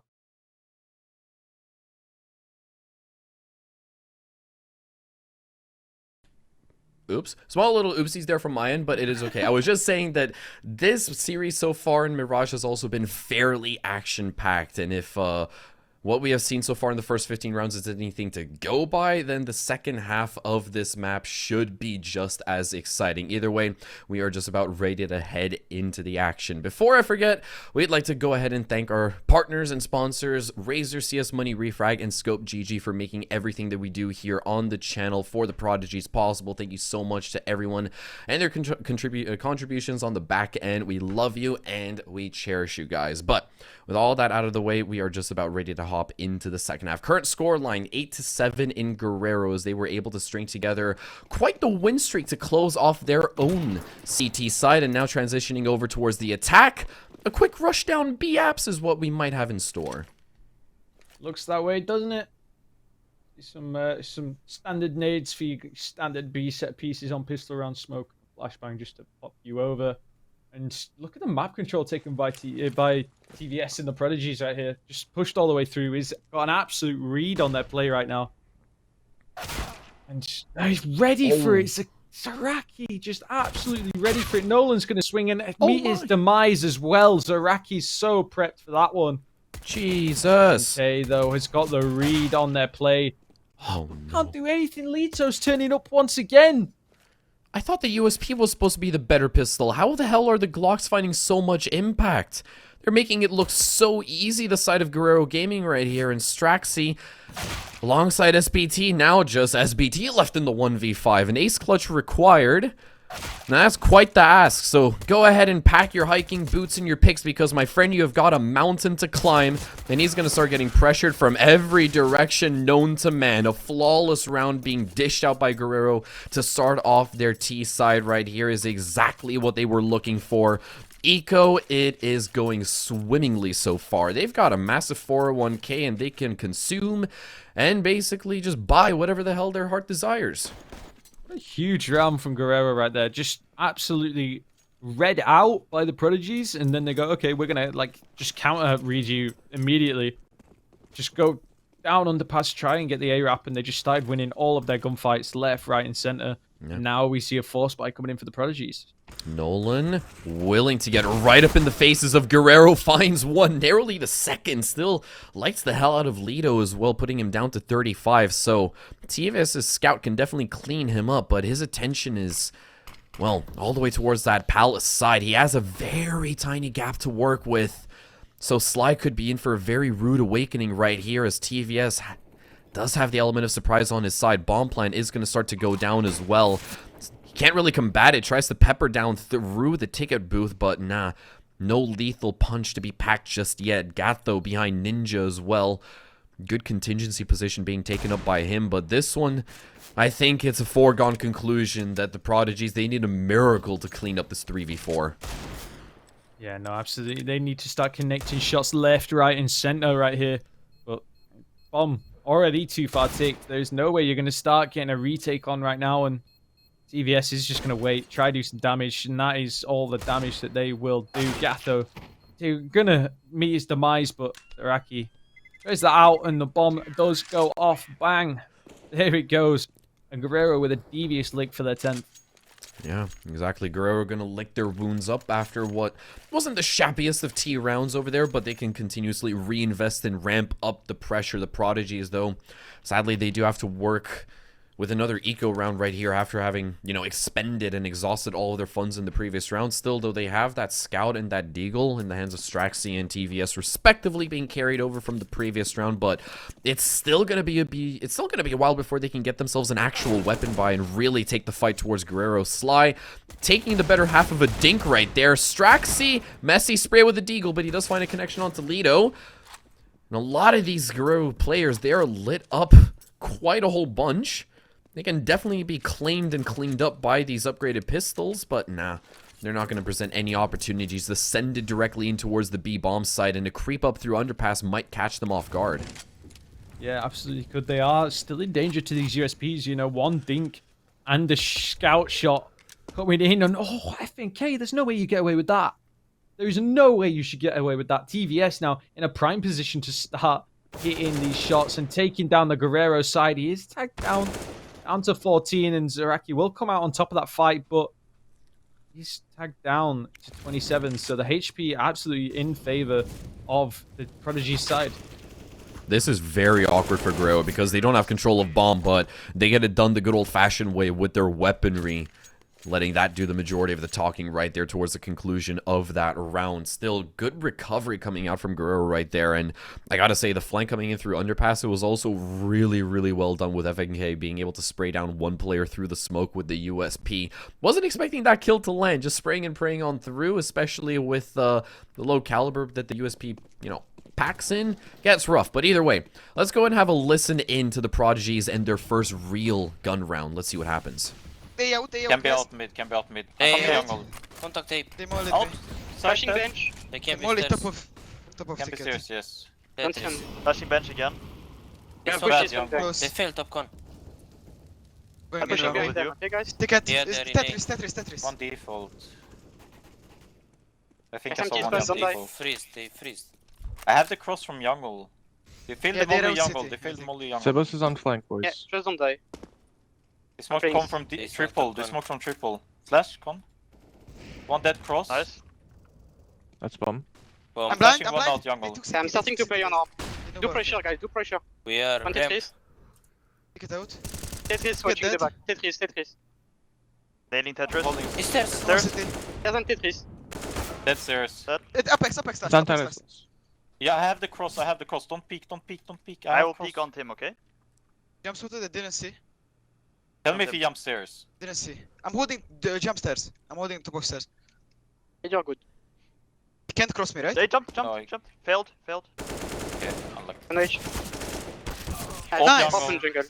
Let's I go. got it. Bro, he fails the jump stairs. Every time there is one beta watching the back. That's insane. I drop one. Yeah, they play a interesting Counter-Strike.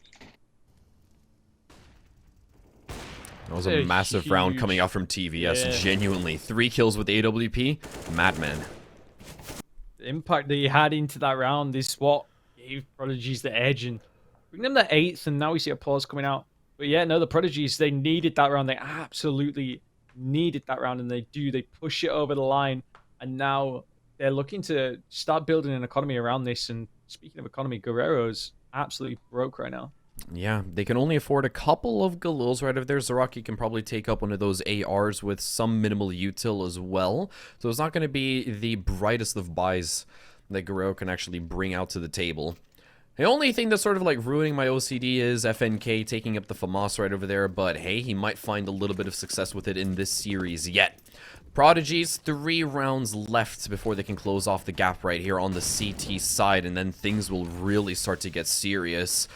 Early exchange of util over towards apps and over towards that middle side.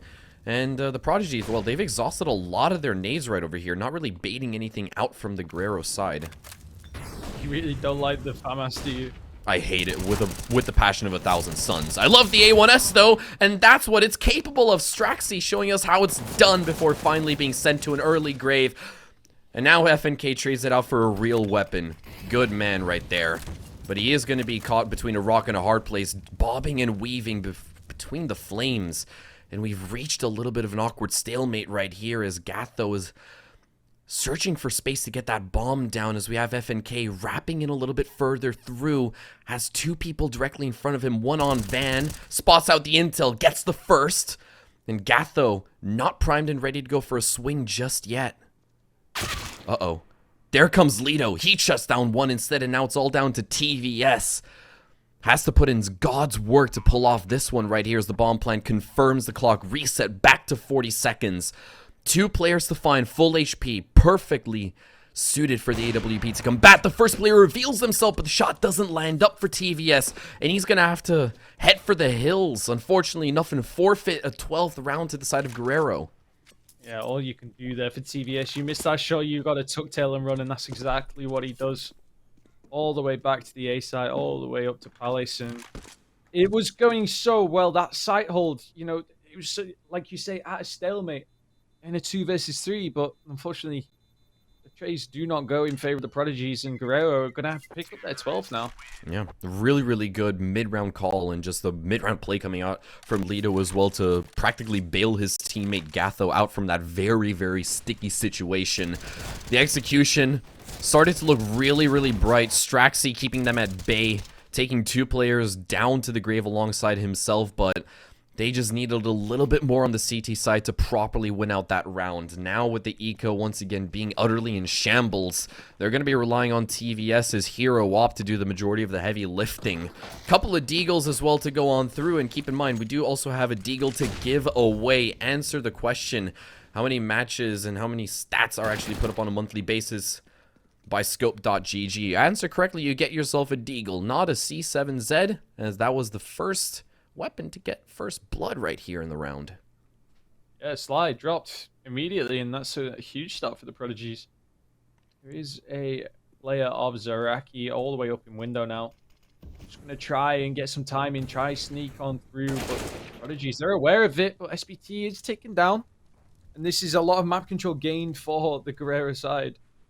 They've got 1 player over in jungle. Now they're trying to take just all of this mid control completely. Yeah, DX7's already occupied ladder. Lido is going to be turning back to grab that bomb and potentially head back towards mid, but it's not really comfortable. That's a shoulder spotted out, and Zaraki takes the brunt of what I think was actually the AK of FNK, dealing quite a little bit of damage. DX7 about to lock horns as well with Straxy. Quick reflexes shuts him down. TVS finds contact, but he wanted the lethal blow instead. Oh, it's messy out coming from him, and that prompts the execution to come on through. FNK bails him out. TVS holding down the line, narrowly gets the no-scope as well before he gets run down, finds one. And suddenly it's all down to Nolan as he's trying to wrap in through apps. Lido is fresh out of intel as well, but he gets the bomb plant down. Now this mounts up the pressure on Nolan's shoulders.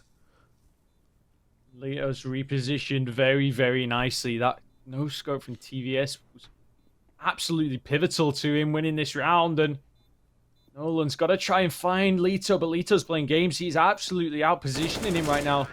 Nolan will be caught knife out, trying to just tap that defuse. And Lito, what a beautiful play. Really, really amazing stuff coming out from the 1v1 right there. Cooler heads prevail on the side of Guerrero Gaming, and they will continue to mount their lead. It is truly starting to snowball right here, as I think they've just gotten themselves all the way up to 14 rounds, if I'm not mistaken. A really, really great start off to their T side, and it really just all came from the brunt of that initial pistol round if you really, really think about it. Like, obviously, the side of Prodigies, they've had a lot of really outstanding moments to write home about, but still, it has been rough. It has been tough. Either way, though, Guerrero on 13 rounds right here. This is where things are going to get a little bit more competitive as we have the Prodigies putting up yet another buy round, and this one's going to be crucial for them, to say the least. Yeah, it really is. And I think we're just going to kick it into a comms round real quick, see what the team is saying after this pause. There is, sorry, apologies, a pause just taken last second. And I'm wondering if it's for the side of Prodigy, because, you know, only a single CT round this half is not... It's not great. You know, it's not great on Mirage. No. And like I'm going to constantly refer back to the entire narrative and the entire pattern of rounds that we have seen so far between these two squads on Mirage. Like, a lot of these rounds, they have basically come down to like 1vx situations where the X is usually just 1 or 2. It boils down to the most close-knit of situations, and even though Guerrero, they usually rise atop the majority of the times in these T rounds, the Prodigies are still keeping it competitive, but once again, a round lost is still a round loss, and they need to change that very, very quickly. Yeah, they do, and it's a sticky one. It's a sticky one, right? Because the scoreline you're at, right? Guerrero up to 13 now. The Prodigies really need to bring this buy round through, right? This is their first full buy round in a couple of rounds, and they really need this one to stick. But as we do a countdown, we are going to throw it to a comms round real quick, just see what the team is saying. Anything. No, actually, I'm going to play close. Windows too. He's peeking. Okay, I'm gonna take blind. apps. I stick speed by. I stick Nothing speed. there. One right side, top mid with up. You saw me Smoke going top con. ladder. Yeah, can be One up. mid. Roving. Ramp out. It's me ladder. Ramp out, guys. It's Careful fake, I con. think. I'm flashing Tetris. Boom. Careful He's con. faking A. He's faking A. I'm inside B. I'm No inside one B deep. We're gonna push palace. Okay, I'm watching the boost window. Staying under plus. I'll try to fade the smoke stairs.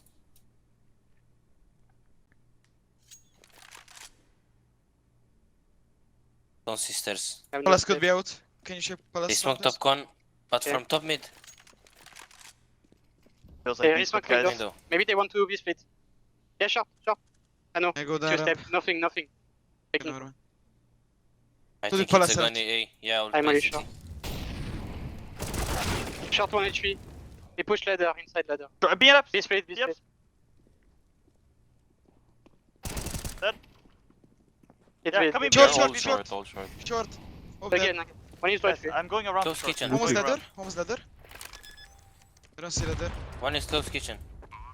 He crossed. I'm His nading. door. Door. Hold door, Is that hold almost door. ladder? Yeah, I'm holding. I'm blind. I'm full blind. Ladder. Door. There's open window. Yeah, His left side. One short.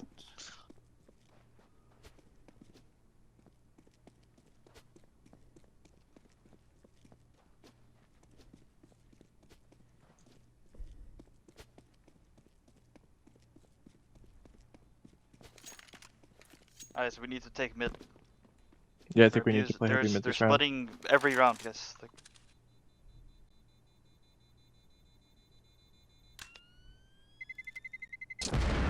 I agree, but I get spawned in the yeah, but then trash can. we can do Russian. We can do heavy mid.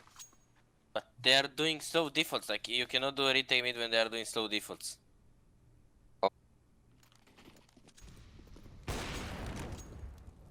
Pretty scrappy round. It looked like it could have been done there for the Prodigy side, but some well-placed utility and some cracking team play there for Guerrero. Yeah. Just absolutely shut the Prodigies out of that round. I mean, don't get me wrong. The Prodigies, they could have definitely gone for that, and they were super duper close. May I remind you guys in chat that SBT, he was farming up so much ADR with just one Molotov, sitting, I think, 3 if not 4 players to sub 40 HP. Literally softening them up for easy pickups with the A1S, but obviously there's no way that they could have known exactly how low HP those Guerrero players were. And sadly, they are going to have to forfeit that round, and now their backs are truly up against the wall. Guerrero, they are definitely starting to threaten a decider map right here, and should they take this one off to Vertigo, we go. Lido kicking us off with an entry onto FNK, and this prompts them entry in towards A. All of the Prodigies have been completely blocked off towards either short or towards ticket booth. Messy gunfight, and SBT is going to get the better of that exchange. Ooh. A missed shot from TVS. Doesn't quite connect onto Zaraki. Zaraki, who should definitely not be alive right now. They are planting onto the A side. Nolan takes down DX7, and that's advantage finally in the way of the Prodigies. But can they close this one out? Because I feel like that's where they've been struggling in this situation. Oh, okay. SBT manages to scamper on through. Lido, good trigger discipline, and he's going to be flashed off. Zaraki to hold it down, but the peaks are just absolutely sublime coming out from Prodigies, trying to put themselves in a trade position. Lido with a missed shot right here, and he's only got to buy 15 more seconds to stave off this defuse, but the Molotov doesn't land, and neither do the Tech 9 shots. The Prodigies, they get the defuse, and they finally put an end to Guerrero's win streak of rounds right there. They finally get themselves a secondary CT-sided round, and it couldn't have come at a better time. No, he really couldn't. You're not lying there. And that's it. Just some good comms and some good, like, patient play coming in from the Prodigies right there. Trades going left and right, finally bringing it even and in their favor. And they just played it so correctly, just positioning comms, and that is what you want from your CT-sided rounds. The retakes just absolutely sublime. Yeah, but quick send in towards the A bomb site is definitely going to catch the Prodigies off guard. They do trade it back though, so they maintain the man advantage.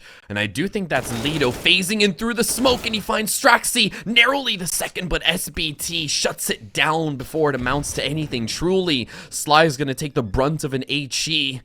And that is going to give Zaraki enough space to get the bomb plant down, so money has been bagged and secured for them, but he doesn't stand a chance in hell, as the TVS does finally get claimed by the MAC-10 as well. But with such low HP, these 9mm rounds, they have to find nothing but head, and Sly is going to eat nothing but lead at the tail end of the round. So the Prodigies, they do get themselves around. They finally joined the double digits club, but the reinvestment in the next round, it is going to be costly for them. It is absolutely going to be mega. But 14-10, they can start bringing this one back, because I believe that Guerrero will be back on a full buy. So it's absolutely crucial. This next round is going to be the pivot point of this match. If the Prodigies can close this out, then this next round out, then they will be looking good for the rest of the half, I would think. But yeah, on the flip side, if Guerrero do close this one out, then it's going to break the economy of the Prodigies. Yeah, Guerrero, they're actually working with an eco round right here in TVS. Takes a dink, but it was through the surface, so he can definitely brush that off his shoulders and try to extend his welcome over towards the mid window. But FNK is going to take up that position instead and maintain overwatch from top con instead. Slow approach coming out from Guerrero as they've got themselves Deagles and a scout to work with in the hands of Lido. A lot of players lined up over towards underpass, and they're slowly going to start making their way on through. But they're shifting, so they're not making a peep. It's as quiet as a library right here. And Lido does draw first blood onto TVS. The scout gets the better of the AWP instead. And they've got access to jungle. Things can start to go horribly wrong right here for Prodigies if they don't read into this. Yeah, really can. Look, as Raki's position is read by FNK. FNK takes him down. And that's a beautiful bit of support from SBT. The positioning just absolutely read there from the Prodigies. Leo, got to try and make something work. And Nolan, it's been all sneaky beaky in the back lines. EX7, not even anything that he can do. And SBT will close it out. And that is it. I said it needs to be the pivotal rounds. And Prodigies take it. And let's hope they can take the next few. Because if they can bring it back to a 14-14, then it can go either way. It really, really can, and this is going to be another telltale round that we have on the docket lined up next because Guerrero, they've just amounted enough cash to warrant themselves a full buy. I do think that they might have to shave off a little bit on the util side, but either way, let's go ahead and listen into the Prodigies, see how they want to handle things. Taking a flash. I'm on it. I have one more flash. I smoked the They short. have Glocks or what? They don't step. They have no step. Haven't I seen molly anything under. either. Smoke. One legged. AK. A flash. They I both. finished. I don't see on top mid, guys. Nothing mid. Okay. He went One back leg. from underground. They're full underground, yeah. I'm watching top mid. Let's see them. I Can you can watch take the under bus? from con. I can re-smoke con for you anytime. Just hold your smoke. Oh, top Top mid. mid. I'm nading top mid. Right Flashing side, right above side, middle. con. Flashing above con. They are two out mid. Can they go short? No. Can you flash mid? I have no flash. I can.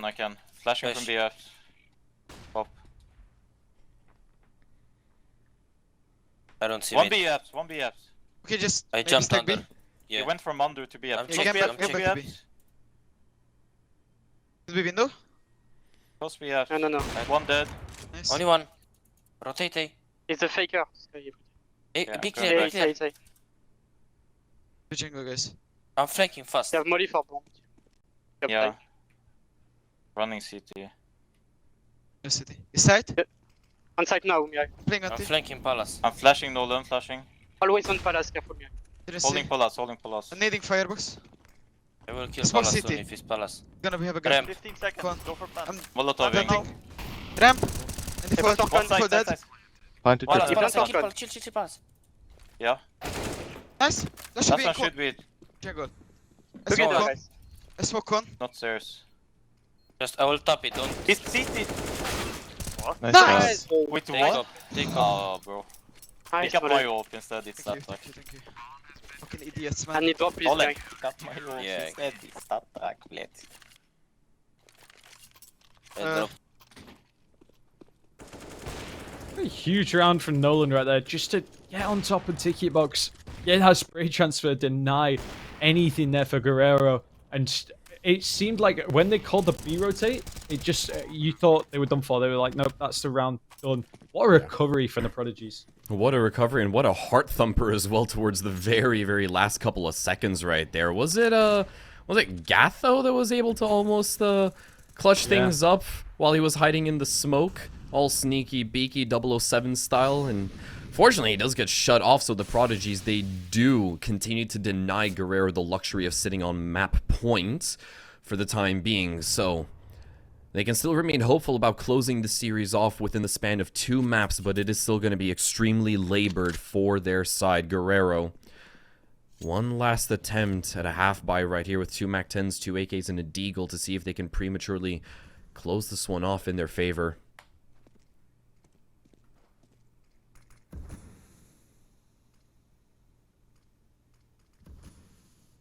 Yeah, absolute silence falls across Mirage right now. Good flash out mid, does back TVS off the angle. Zareki try and just take any control that they can. SBT will take them down for it. Gonna push out onto the B side. MAC-10's Wow. coming out. And Guerrero, they're gonna manage to get a plant. All this is 3 retake in favor of the Prodigies right now. The X7 is on minimal HP, 31 to his name, and Sly's going to creep up further towards McDonald's, but he gets shut down instead. Great response coming out from SBT right now. Relegated it back to a 4v2. Lido, 2 kills away from hitting the dirty 30 as DX7 finds 1, but 2 kills in quick succession coming out from the Prodigies means that they are going to keep Guerrero in check and on a leash for just 1 more round in this instance. Not quite dismantling their economy entirely, because the side of Guerrero, they still got enough to warrant a near full buy in the next round right here. Great stuff coming out from TVS and SBT as well. Zeldo, we are approaching the business end of Mirage right here, as we have got, at the very least, a guaranteed 2 more rounds of play, depending on how this one goes, of course. And this is going to be, it's going to be a make or break round. There's really no other way to really describe it. Yeah, this one definitely goes the full 30, in my opinion.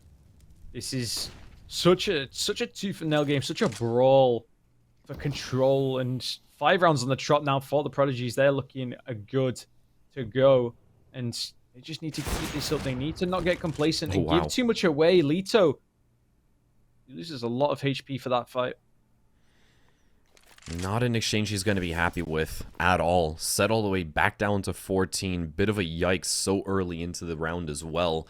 So he's been denied access towards apps, as we have the Prodigies outright denying as much real estate as possible, but they've basically left mid up entirely for grabs.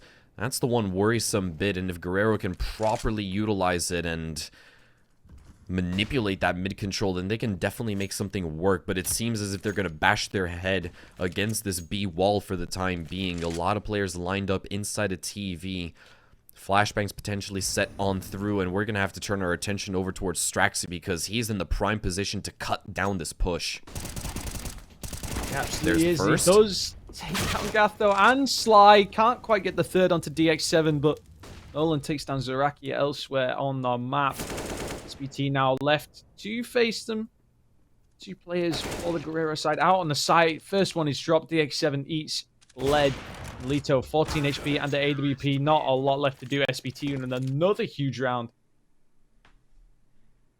And we do have the Prodigies. Well, just like Stella, it seems as if they finally got their groove back right here, tying up the scoreline, and it has been long overdue. If I'm not mistaken, 5 rounds in a row on the CT side, and Guerrero, they are starting to lose touch of reality right here. We are definitely going to require all 30 rounds of regulation to see if we'll have a map number 3, if we'll go to OT, or if Prodigies can close this one off in a 2-0 fashion. TVS for the first time, an aggressive push over towards T-Ramp, but nobody on the receiving end just yet. Not quite rewarded for his efforts for going for that kind of aggressive play. No, and if you're the Guerrero gaming side here, what you need is a gimmick play. You need something that's been hidden up your sleeve that'll just catch the enemy off guard, and that's exactly what they need to do coming into the last round of the game. But Gatho, it's not an FNK, but Nolan is there to clean up, along with SBT, who's been absolutely crisp as he's just ripping heads left and right, and it's just DX7, nothing left to do. Trapped out in stairs, and Nolan will clean it up. A huge round from Nolan and SBT, just cleaning house. And now we transition into what could potentially be the very last round of the entire series for both. Well, at the very least, potentially the last round for Guerrero right over here. They've got the cash to back up one last buy in this series right here, on this map, I should say. The Prodigies, the first team to hit 15, the golden number 16, is just 5 kills away for them. And Guerrero, well, they really need to give this one their all if they want to see the skybox of Vertigo. Yeah, that's the goal. That's the main goal.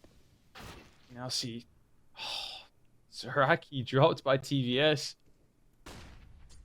We will have Sly get a trade back onto Nolan as well, putting us into a 4v4 scenario as SBT is looking to take up that mid side. Plant appearing to actually go down, so the A bomb side has been fully compromised as FNK shuts down Sly, and he's going to continuously fish for information right here. I do believe he spotted out a couple of players, potentially one over towards Palace and an extra one deep inside a Ninja. We do also have TVS joining in on the fun, trying to fish out for a long angle. DX7 finds a little bit of tag damage. They've got 20 more seconds to hold on to as Straxy is coming in through CT right here. FNK finds one. There's another one as we have to wave goodbye to Lido. It's all down to Gatho, and he's been cleaned up inside of Tetris. The last hope for Guerrero Gaming has been shut down as we have the Prodigies dealing the final blow on Mirage. A great recovery is going to net them the 2-0 win as they move on to round number 4 of the Intermediate Division playoffs. That's another 2-0 for the Prodigies right there. Absolutely undefeated in playoffs, as you said before the series started, and now the series has ended. They're just still on this clean sheet. And what a play from the Prodigies! Such a closeout map too. That was insane stuff. It was really, really insane. I'm not going to lie to you. I was starting to get nervous throughout the entirety of that second half right there because it just seemed as like every single twist and turn that Guerrero could have just flipped the script over and be the first team to hit 15. But now the Prodigies, they were able to string it back together. FNK really leading his team to victory, basically. There's no other way that I can basically put it. Just absolutely brilliant IGLing coming out from his side. There were a lot of moments that at the end of the day were really, really shaky, but ultimately they forced Guerrero into a position where they were the ones that now had to throw anything and everything at the wall to see what would basically just stick. Great one coming out from the Prodigies. They maintained their clean sheet, still yet to drop a single map in the 3 BO3s they have played so far in the playoffs. Yeah, it was a close second one, but they do manage to push it over the line, and they'll be advancing further. And this is huge for this team because if they can get to the spot where they're guaranteed main and then make that jump to advance, I think these boys could absolutely give it to some teams up there. And yeah, no, they're looking very good. We are going to just congratulate quickly the winner of our giveaway that we've been running for the Razer Mice and the Desert Eagle Print Stream, and the winner is Azert, or AZRT. Our people will reach out to you. Congratulations on winning the giveaway, and yeah, no, that's a huge giveaway to win. That is a huge giveaway. I'm super duper jealous about the print stream though. Like me personally, I'm completely cool with the MMO mouse that I have because I'm a World of Warcraft kind of gamer. But damn, bro, that print stream looking clean as hell. Honestly, congrats to you, AZRT Azert. Well done on answering the questions as per usual, and just yeah, obviously have fun with the cool loot that you earned for yourself. Congrats once again to you, and we will be in touch with you to see if we can get all that stuff sent over to you. But still, at the end of the day, that has been quite the series. There is just so many brilliant points that we once again just have to go back to touch on. I mean, Guerrero, they obviously did look like a really strong competitor, and as far as score lines are confirmed, this is easily the biggest challenge that the Prodigies have faced up in this playoff bracket period. Like, even though the score line still reads 2-0, these score lines themselves, they have been extremely close-knit, especially Mirage. Yeah, it's been very close. But I just hearing that we have got an interview. We have got an interview with Frog if he is there. Frog is the coach for the Prodigies. How are we doing, Frog?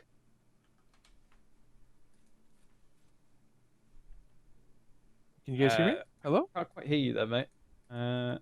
Sorry. Give us 2 seconds. Hello? Frog. Hello? Can you hear us? Yeah. Yeah, you're not the only one. Yeah, he can hear us, but for some reason we can't quite hear you, hombre. We'll try to get that sorted out in a second. We obviously do have production on the case, so don't you... Just sit tight for a second. Bear with us. It's going to be all A-okay in a hot second. He's looking very happy. He's looking very happy about the results. Yeah, he is. That's the main part. He is certainly looking super duper happy about that one.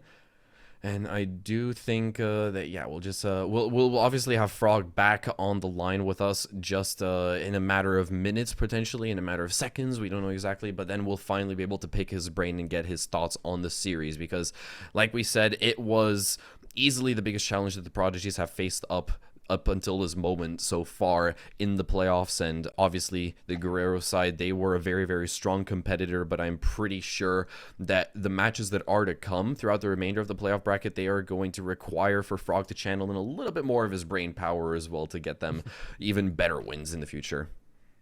Yeah, no, absolutely. And I just want to highlight as well, the Prodigy still undefeated on Inferno. They've now played 10 maps of Inferno and they are completely flawless on it. So that's an insane stat just to have, like, in general, like for anyone. Yeah, I Like, mean, it's crazy. I really can't think of a single team that is up towards the you know, the upper echelons of tier 1 at the very least that has that kind of rap sheet as well. It's quite ridiculous when you think about the fact that a team can outright just win 10 maps of Inferno without dropping a single one in officials. It's rather ridiculous to say the least. Yeah, no, definitely. We have got Frog back.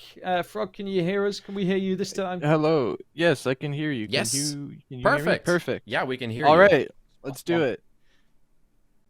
How was that one how for are you? you guys? Like, that was... Oh, mate, good. Quite the yeah, that series. was- You definitely gave us a lot of heart thumping moments to say the very least. Yeah, I was my butt was clenched a few times, I've got to say. It was probably the most challenging series I think we've played. Like, even against, we faced Sprout in a qualifier once. And that was like a challenging game, but nowhere near this. Like, this play style, we just didn't know what to do. Their opera just constantly hitting us with crazy shots, jumping Yeah. midair, Galil one taps. It just was not nonstop. They're deagles, man. Like, I'm gonna have nightmares about those deagles tonight.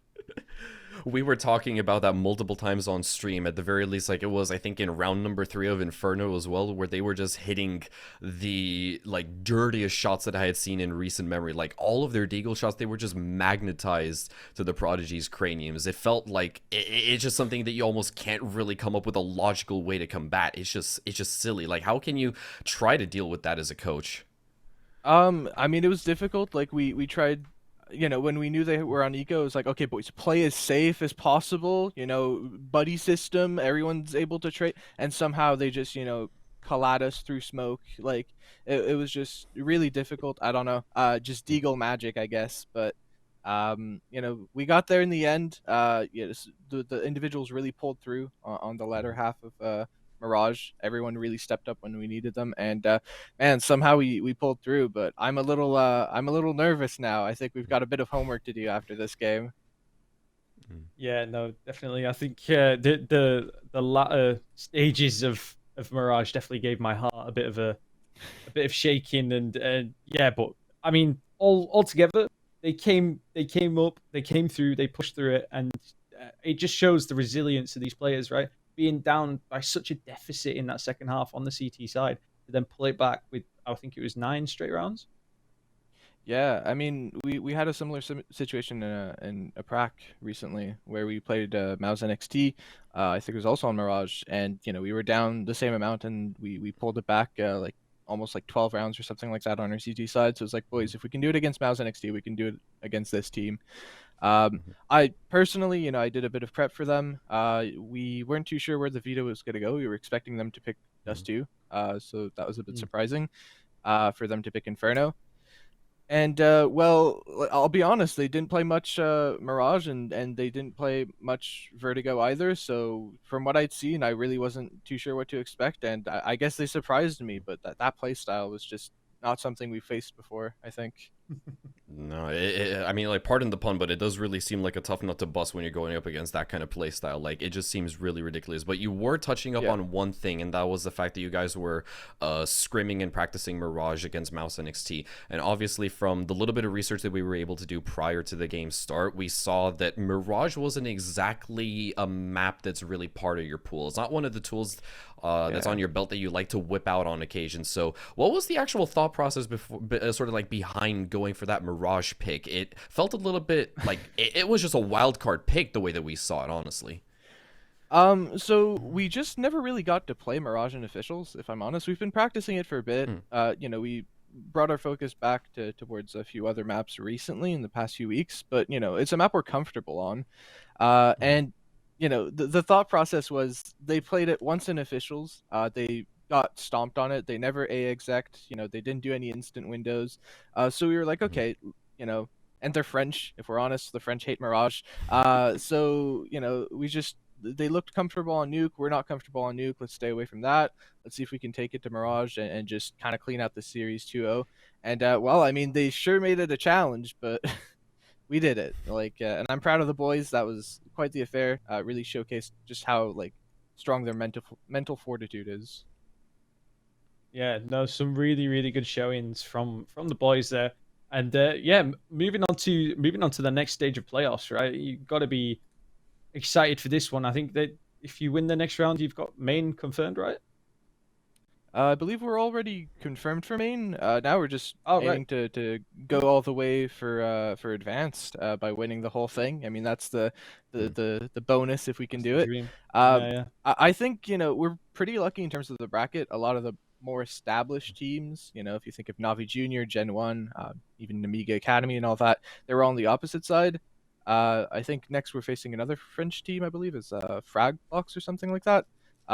So we'll see, but I think it's possible for us to make it all the way as kind of the favorites until the grand final, and I mean we'll see what happens there. I think one of my players was telling me that Gen 1 was currently losing their best of 3, so we'll see maybe some more upsets in the bracket to come. That'll certainly affect how we kind of prepped for everything, but I'm still pretty confident. Okay, well, confident is definitely one of the sort of like one of the qualities that we just absolutely love to see, and that's something that you guys have definitely shown in the server this evening. It was an absolutely bombastic performance, not gonna lie, despite the fact that Guerrero, they really gave you a tough run for your money. So obviously, moving forward into the bracket, like, how much are you going to be looking back towards this particular matchup and seeing exactly what useful bits of intel or what useful, like, small little tidbits of their playstyle that you maybe want to fish out and try to adapt? Like, how exactly would you guys want to move forward knowing exactly what you've just gone up against in tonight's matchup? Is there anything that you would want to change? Is there anything that you might want to sort of, like, prepare for moving forward? I mean, mainly, I kind of just want to brush this one under the rug. I don't think it's like really indicative of how we are as a team. I had a few personal obligations outside of the Prodigies for the last few days, so I wasn't able to be with the boys during prac. And I just feel like we were a bit off our game today. Our communication wasn't really there. Some of our protocols were a little bit messy.